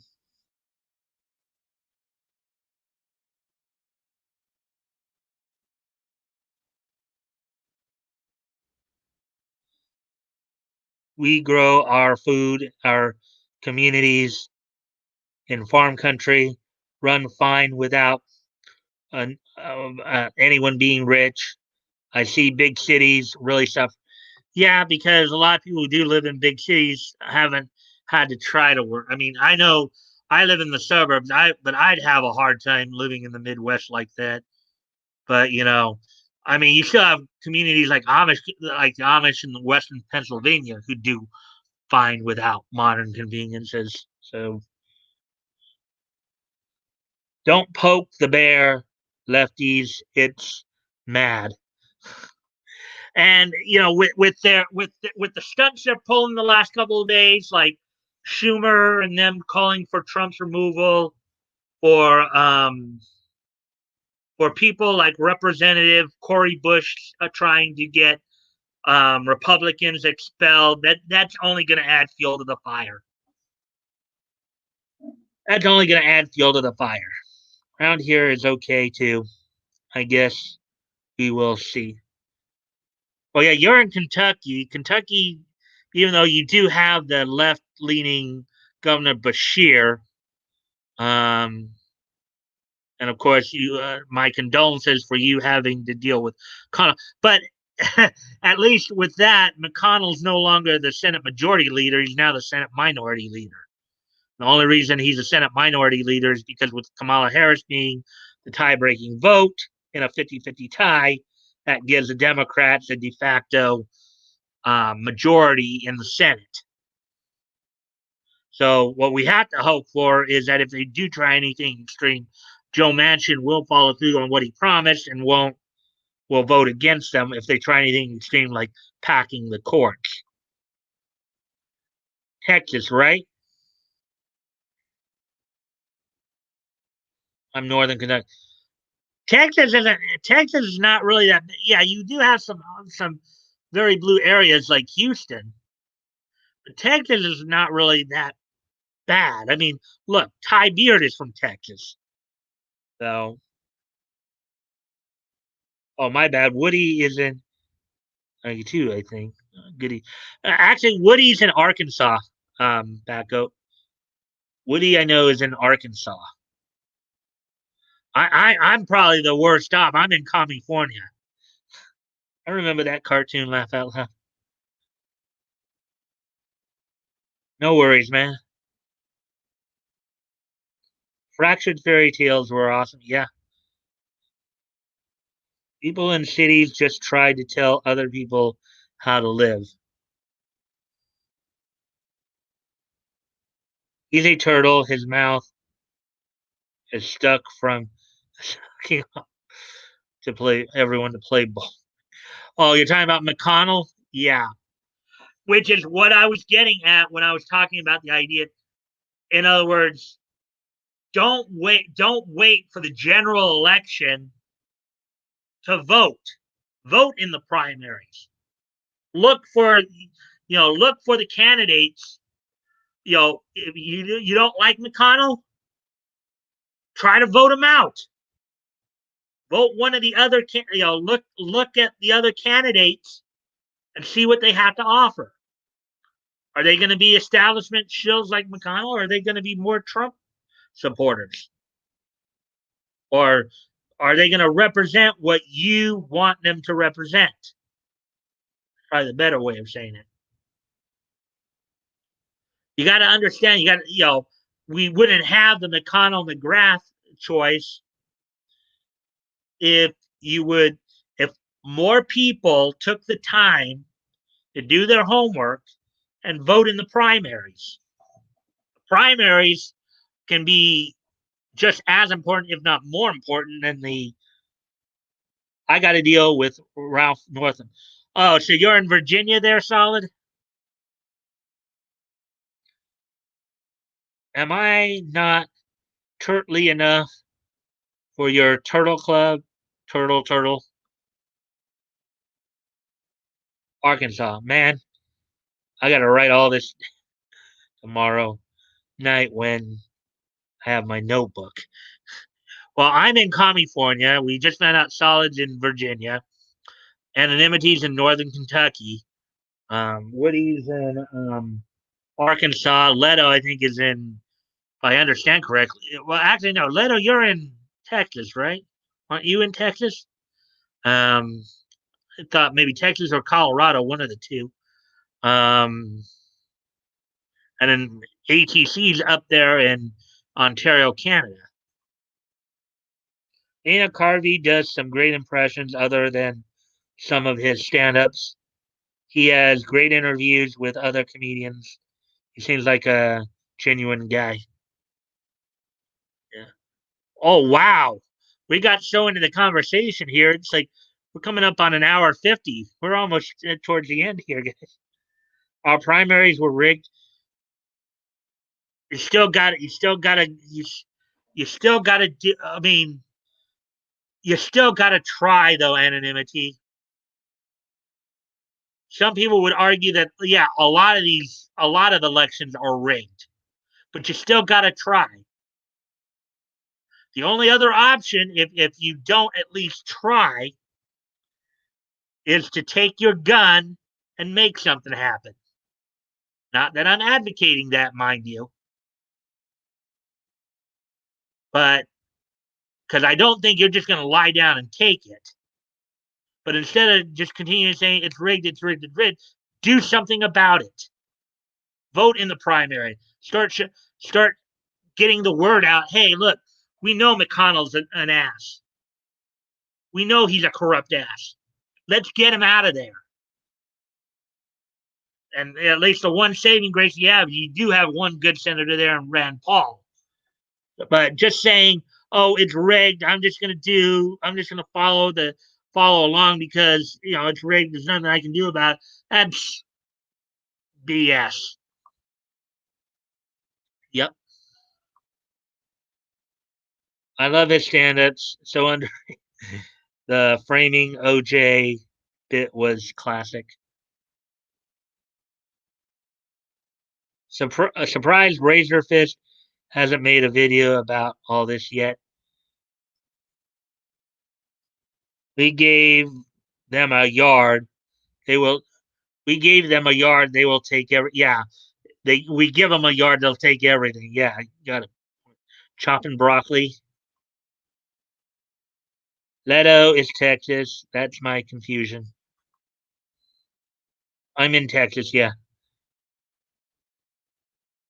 I will try every time. You can't win if you quit. Yeah, that's true. My point exactly. Anonymity. You know, even the only reason I don't get more involved in politics is because I'm too much of a hothead. I get agitated. Either I'll let the stress get to me if people don't respond the way I want them to, and or if things get a little hostile, I'll just fire it right back. I mean, where I live, the city I live in here, I befriended one of my local city council members, and we're good. We're friends. We talk primarily about the politics and stuff like that. But even he didn't want to risk having me be exposed to the campaign trail only because I'm more of a hothead. I'm more of a hothead. If somebody was to really get aggressive with me, I would take up a defensive posture, and that's why I just try to stay out of it. You know, not that I don't think that there are things worth fighting for, because I do, but got to keep trying. Most of us gun owners aren't real hot to out in the streets and risk our lives or risk life imprisonment when the whole bleeping thing runs out of steam. Guns is not an option just yet. Yeah, but I think we're getting there. I think we're getting there, and if the Dems keep pushing it back out, I think we're going to get there very quickly. You act like I didn't vote in the primaries or something. Well, based on what you're saying, it sounds like you did. I'm not sure if you did or not. You know, if you did, then I commend you, and you got to keep doing that. Now, yeah, sometimes when you do, and now, granted, there is one other option when you do get to the general election. If you don't like McConnell, you got to get out of this binary thought process that it's either the Republican or Democrat. Okay, if you can't primary him out, you can try to get him out by voting, even if the third party candidate isn't likely to win. Sometimes it just takes one spark to get a fire going. So if you don't like McConnell and you don't like the Democrat candidate, consider voting for the Libertarian or the Constitution. I mean, I'll be quite honest. I did vote for Trump this time, but I didn't back in 16. I had some reservations about him, but based on his work over the last 4 years, I felt he earned my vote. Okay, when I did vote in 16, I didn't vote for Hillary either. I actually voted for a guy by the name of Darrell Castle, who was the Constitution Party candidate. I do know, for example, Broly Power Maxim, BPM Broly. He voted I think he said he voted this time around for a third for like the libertarian candidate. He's more of a libertarian. Okay. If you can convince enough people, if you don't like what people are doing in Washington, you got to still fight. You still got to fight and make your stand. And if you don't think that McConnell is doing his job or doing the job you want him to do, you got to try to vote him out. That's all you can do. Hopefully, you can hopefully get across to people that you know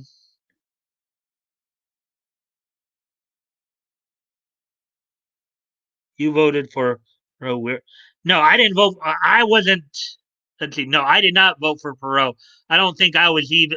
No, I wasn't even eligible to vote for Perot back when he was running. I voted for a guy named Darrell Castle back in 16, who was a Constitution Party. Perot was an independent. He was a true independent back in '92. Okay, I voted for a guy named Darrell Castle, who um who was a Constitution Party candidate back in 16. When you talk to people around here, they all say they don't mess with Mitch, but yet he always overwhelms. Well, you know, again, you got to talk to people more. You got to make them realize, hey, look, Mitch was never really a full on Trump supporter. I think everybody knew that. You know, the point is, though, people often talk about. I know a lot of people over the last few years are saying, well, we need term limits for Congress. We need to actually make a law or make an amendment to the Constitution like we did with the president that congressmen need to be term limited. And in states like here in California, we actually do have assembly state legislative term limits. Okay, but what you have to understand is that you, as the voter, are the term limit. Part of that is making sure you're informed enough to understand what you're voting for, who you're voting for. I mean, McConnell is an establishment shill. He's not interested in what the people. He may tell you in the nice ads that he's for the Kentucky people, but he's not. He's for maintaining his own power. You know, if he was truly for the people of Kentucky and for America, he would have been right there with Trump, ready to fight. A lot of these establishment Republicans, particularly the ones who've been around for years, and from what I understand, Mitch has been around for what last 40, 45 years. I think he first came into Senate maybe not that long in Senate, but I know he's been around in Congress since I think 87 or something like that, 88, somewhere around there. You know, you do have the power to vote him out. You just have to help get the word out to other candidates. And if he makes it to the general, consider voting for maybe a libertarian or Constitution candidate.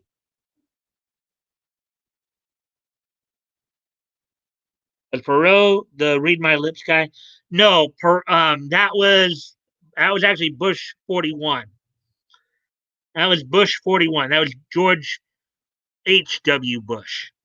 That was W's dad, basically. The Read My Lips guy was George Herbert Walker Bush. No, Perot was the black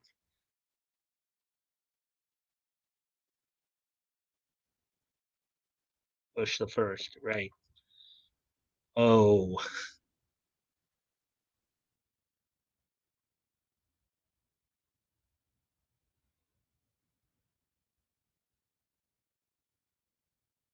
Yes, and that's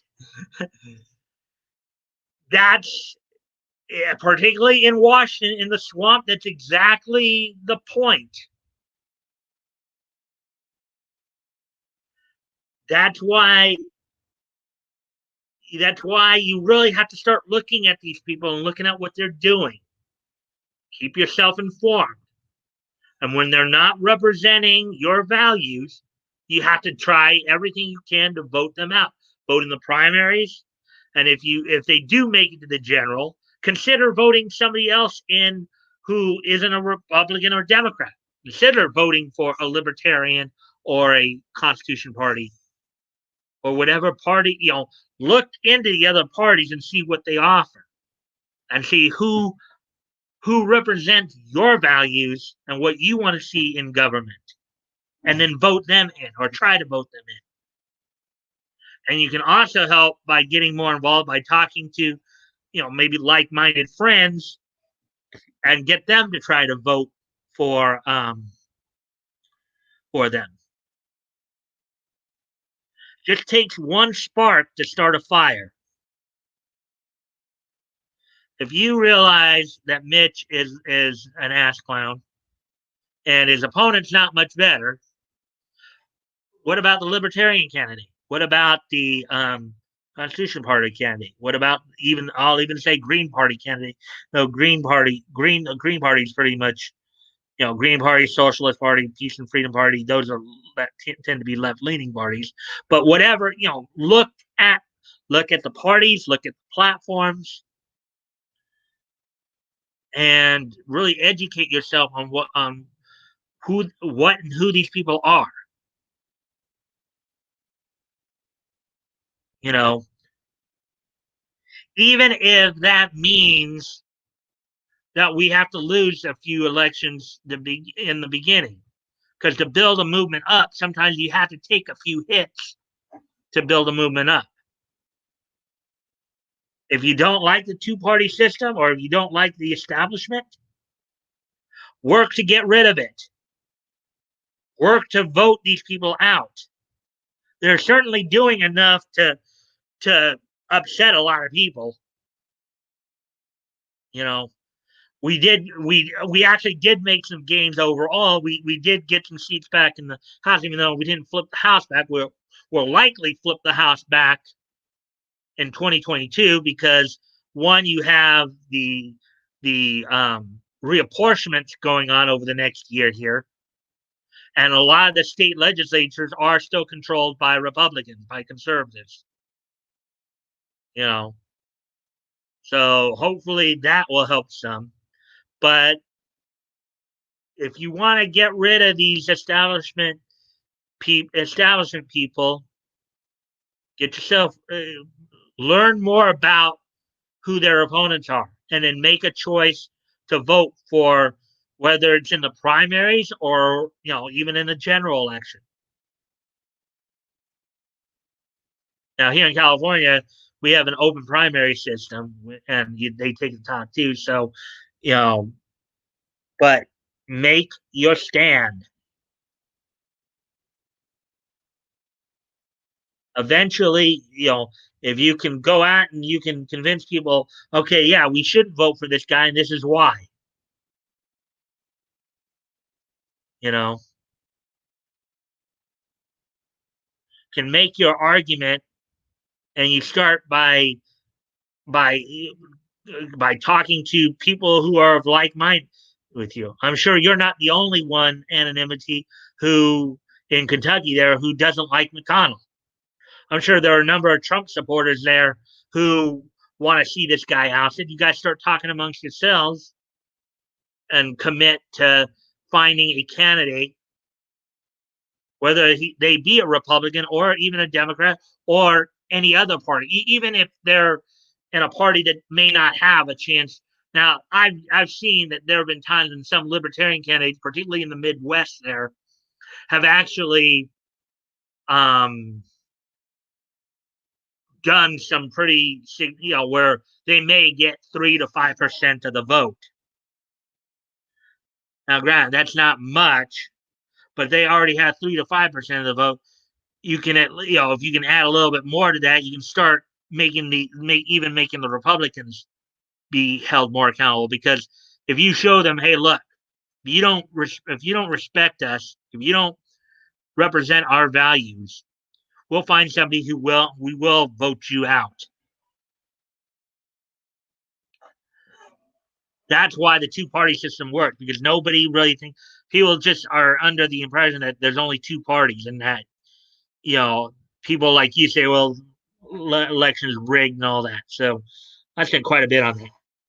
Perot had this old war hero named Admiral Stockdale shot down over Nam. Very old when this was all happening. His confusion during the debates and legendary funny, what am I doing here? Oh, wow.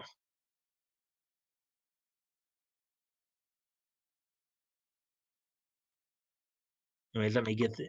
Now, we're already past the 2 hour mark here. Actually said that kind of sad laugh out loud. Let's see. Ha ha ha. I wish I could have seen that bat. Well, live.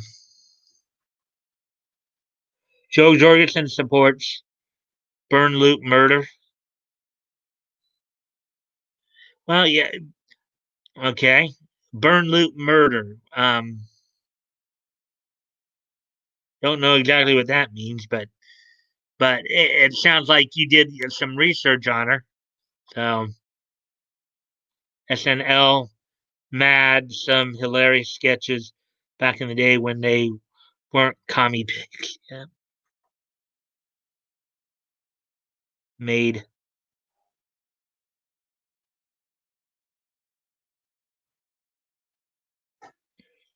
Back when SNL had comics that were funny, weren't trying to throw in. It was great back in the day.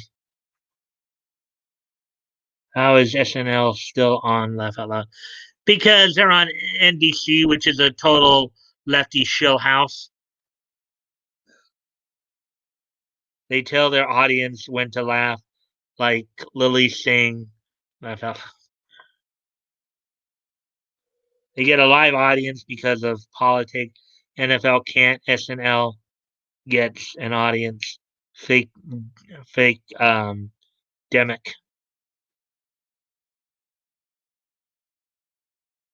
The Dana Carvey Perot imitation was high level humor. In case anyone wants to look that up.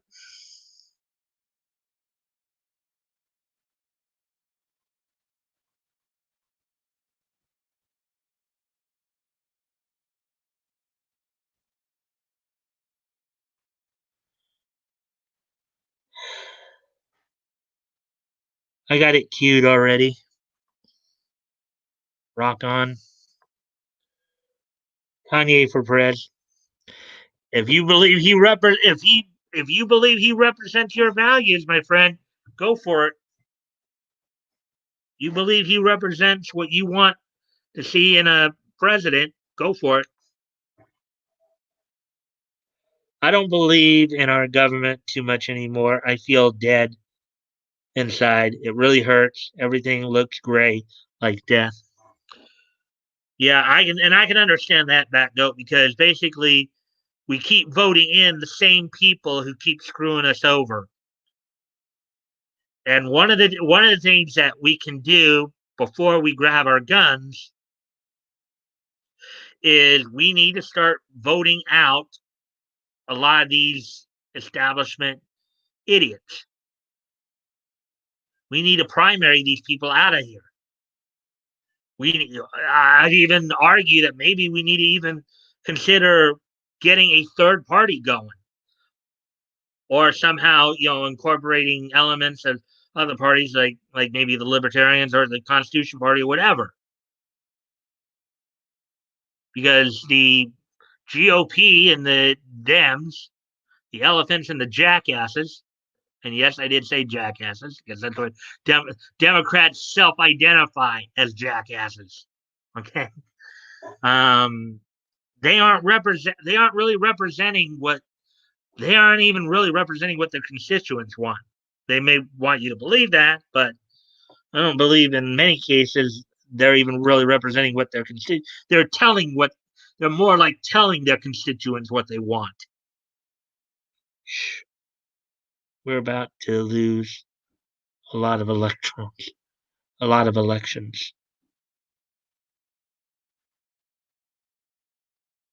I can feel that back. Yeah. Kanye laugh out loud. The rumor of him and Jeffree Star. What about Kim and her makeup artist dude? Ha ha ha. Cheney came, and I'm so far behind on the. I got to get through these a bit. Imagine Kim and Jeffree Star actually dating. Ha ha ha. Kanye, I mean BLM, burn loop murder. Oh, okay. So Leto, you're saying that burn loop or whoever said burn loop murder. Joe Jordan. I guess that was solid actually. You mean Black Lives Matter, basically. Damn, okay. Well, then don't vote for her. you,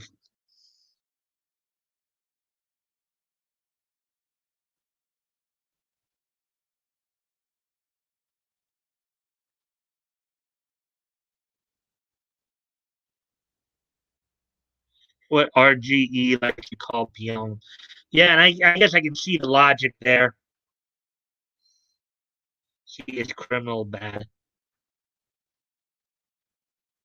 Yeah. Hey, Cheney, welcome to the stream. Granted, we already got through all of our niche content, but we've just been kind of talking. I've been running a little longer here tonight than usual. So, hey, Cheney. Of course, we will be getting back to the historical comics retrospect tomorrow night. Um, MSM circle jerks each other's stories. Yep. And we got to, and that's another thing we got to do too.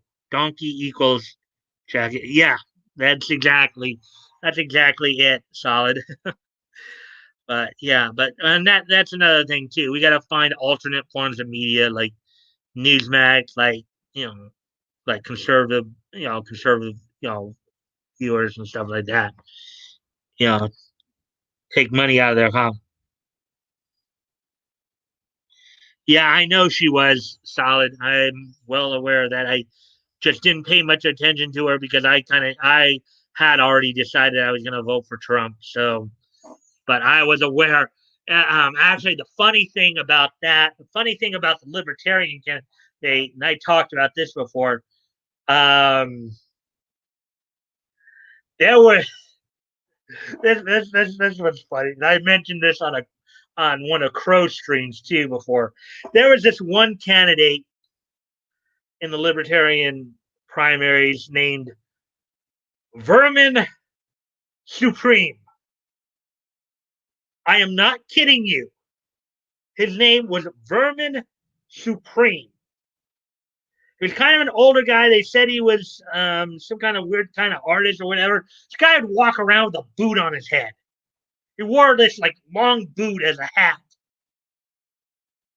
Okay. Um, this guy was his name was I guess the stage name or whatever was Vermin Supreme. Essentially, he was calling himself the king of rats. Okay, that would have been an interesting character if he had made it. Uh,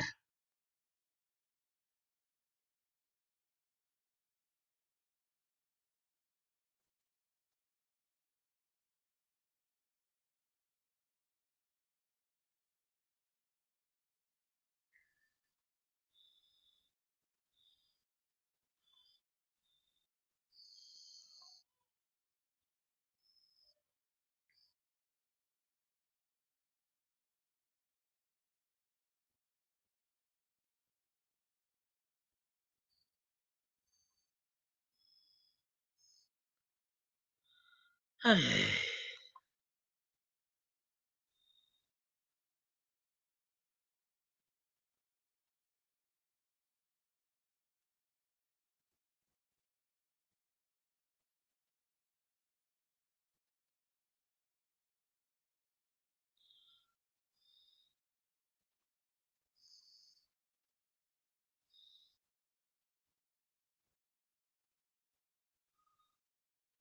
Cheney,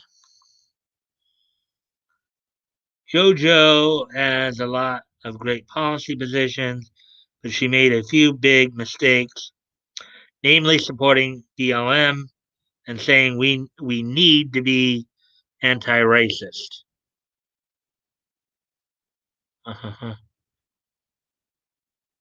Anyone even know racist people? He still wears the boot. He campaigned this year too. He does it to bring attention to the Libertarian Party. Yeah, I know a little bit about. I mean, I did look into him a little bit, Cheney. I just thought that was kind of funny. He goes around wearing that boot on his head. I know he's considered a bit of a character. Okay, I'm well aware of that. He's quite a character. But, moving forward, however, I would encourage you all, of course, to look at the other parties, look into them and what their positions are. The Libertarian Party, the Constitution Party, the Green Party, the Peace and Freedom Party. Look at their party platforms and learn more about their party platforms, and then make the decision for yourself whether or not you want to support those parties or their candidates, just as you would with the Republicans and Democrats. So, because knowledge is power. Vermin wanted to communicate with the spirit of House of Crown. Yeah, as I said, dude's kind of, from what I understand, the dude is kind of a character there, Solid. The dude is kind of a character. I am well aware of that.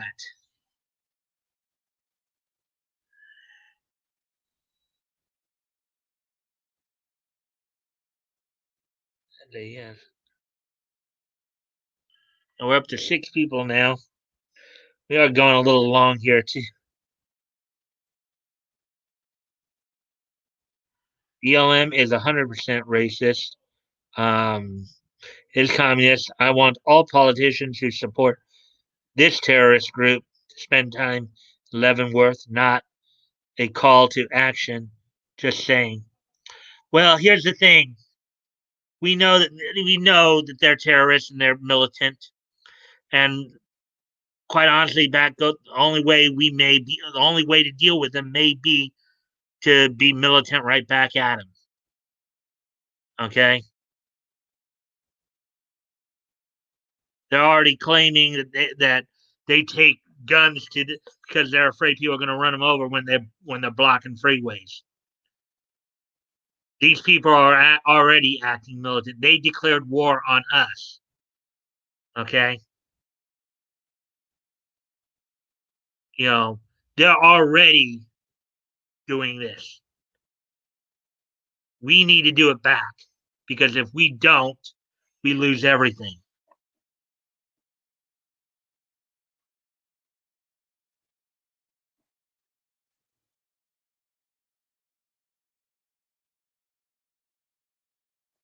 Yeah, well, we're going a little long tonight. Hey, toys. Ah, ETC.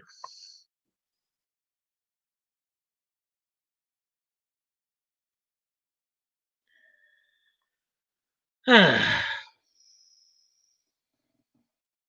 Oat Willie from the Freak Brothers comic used to ride around giving out free pizza for votes. I felt. Yeah, I think I heard. Oh, I kind of saw a headline of Joe Biden trying some bribery, Georgia, the other day, saying, "Well, if I'm voted in, we'll get those $2,000 checks out." So But now they're not talking about getting the $2,000 checks. Now it's all about going after Trump. Eating action toys, catching up. Sleep is great. Hey, back goat. Hey, Anna.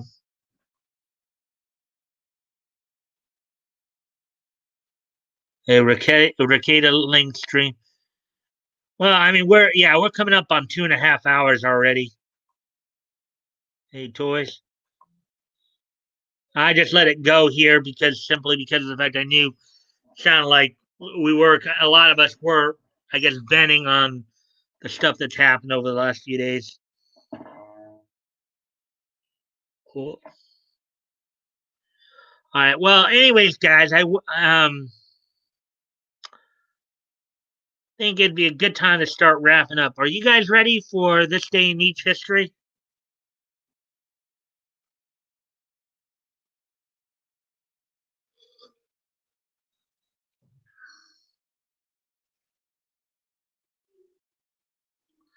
Yeah, I know ATC, you just got here, but I got through the stories and then we just kind of got on a bit of a political rant there. But we're past the 2 hour, we're like coming up on 2.5 hours here.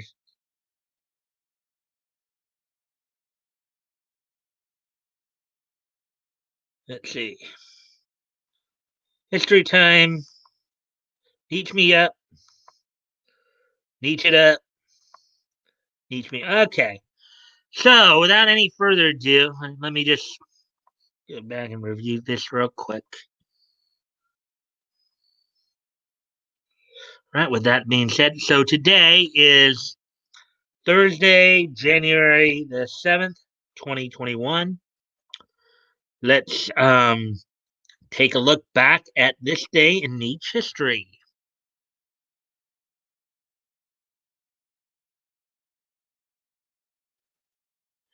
Okay, so the first piece in each history I'm going to look at here happened 30 years ago today, which, wow, time flies.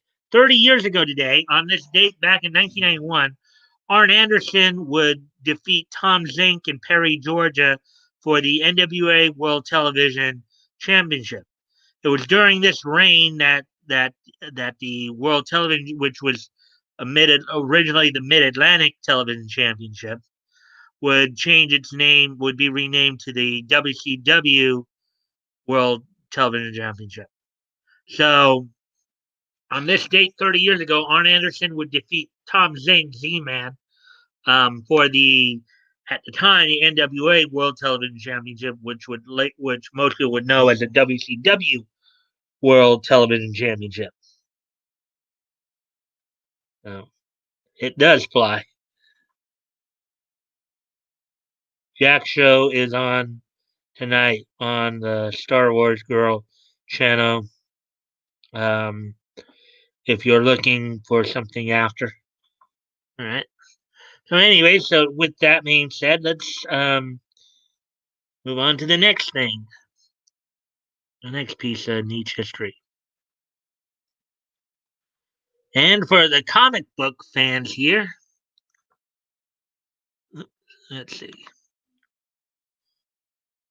On this date, back in 2004, which was 17 years ago today, the 790th issue of the first volume of Detective Comics went on sale on this date. Cover price at $2.75. It was 44 pages. On this date, 17 years ago today, the 790th issue of Volume 1 of Detective Comics went on sale on this date. This comic title, Detective Comics, of course, would last till issue 881. It started all the way back in 1937. So we'll probably be getting to that pretty soon too in the.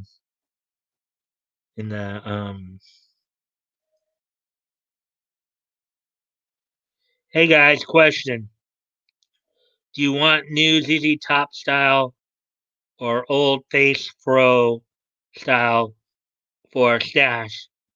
The new style takes a lot of wax and time, and and it undoes itself about 20-minute pain in the butt. Uh, Never been a Star Wars girl or Jack show. Star Wars girl fan, yes. So I'm guessing that's what you'll vote for tomorrow's show, of course.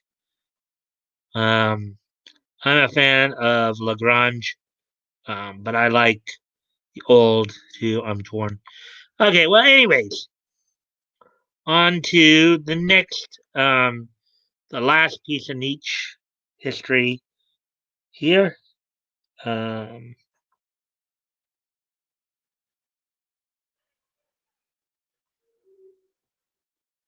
so on this date, 15 years ago today, back in 2006, the Gonzo produced anime film Origin Spirits of the Past was released on this date 17 years ago today.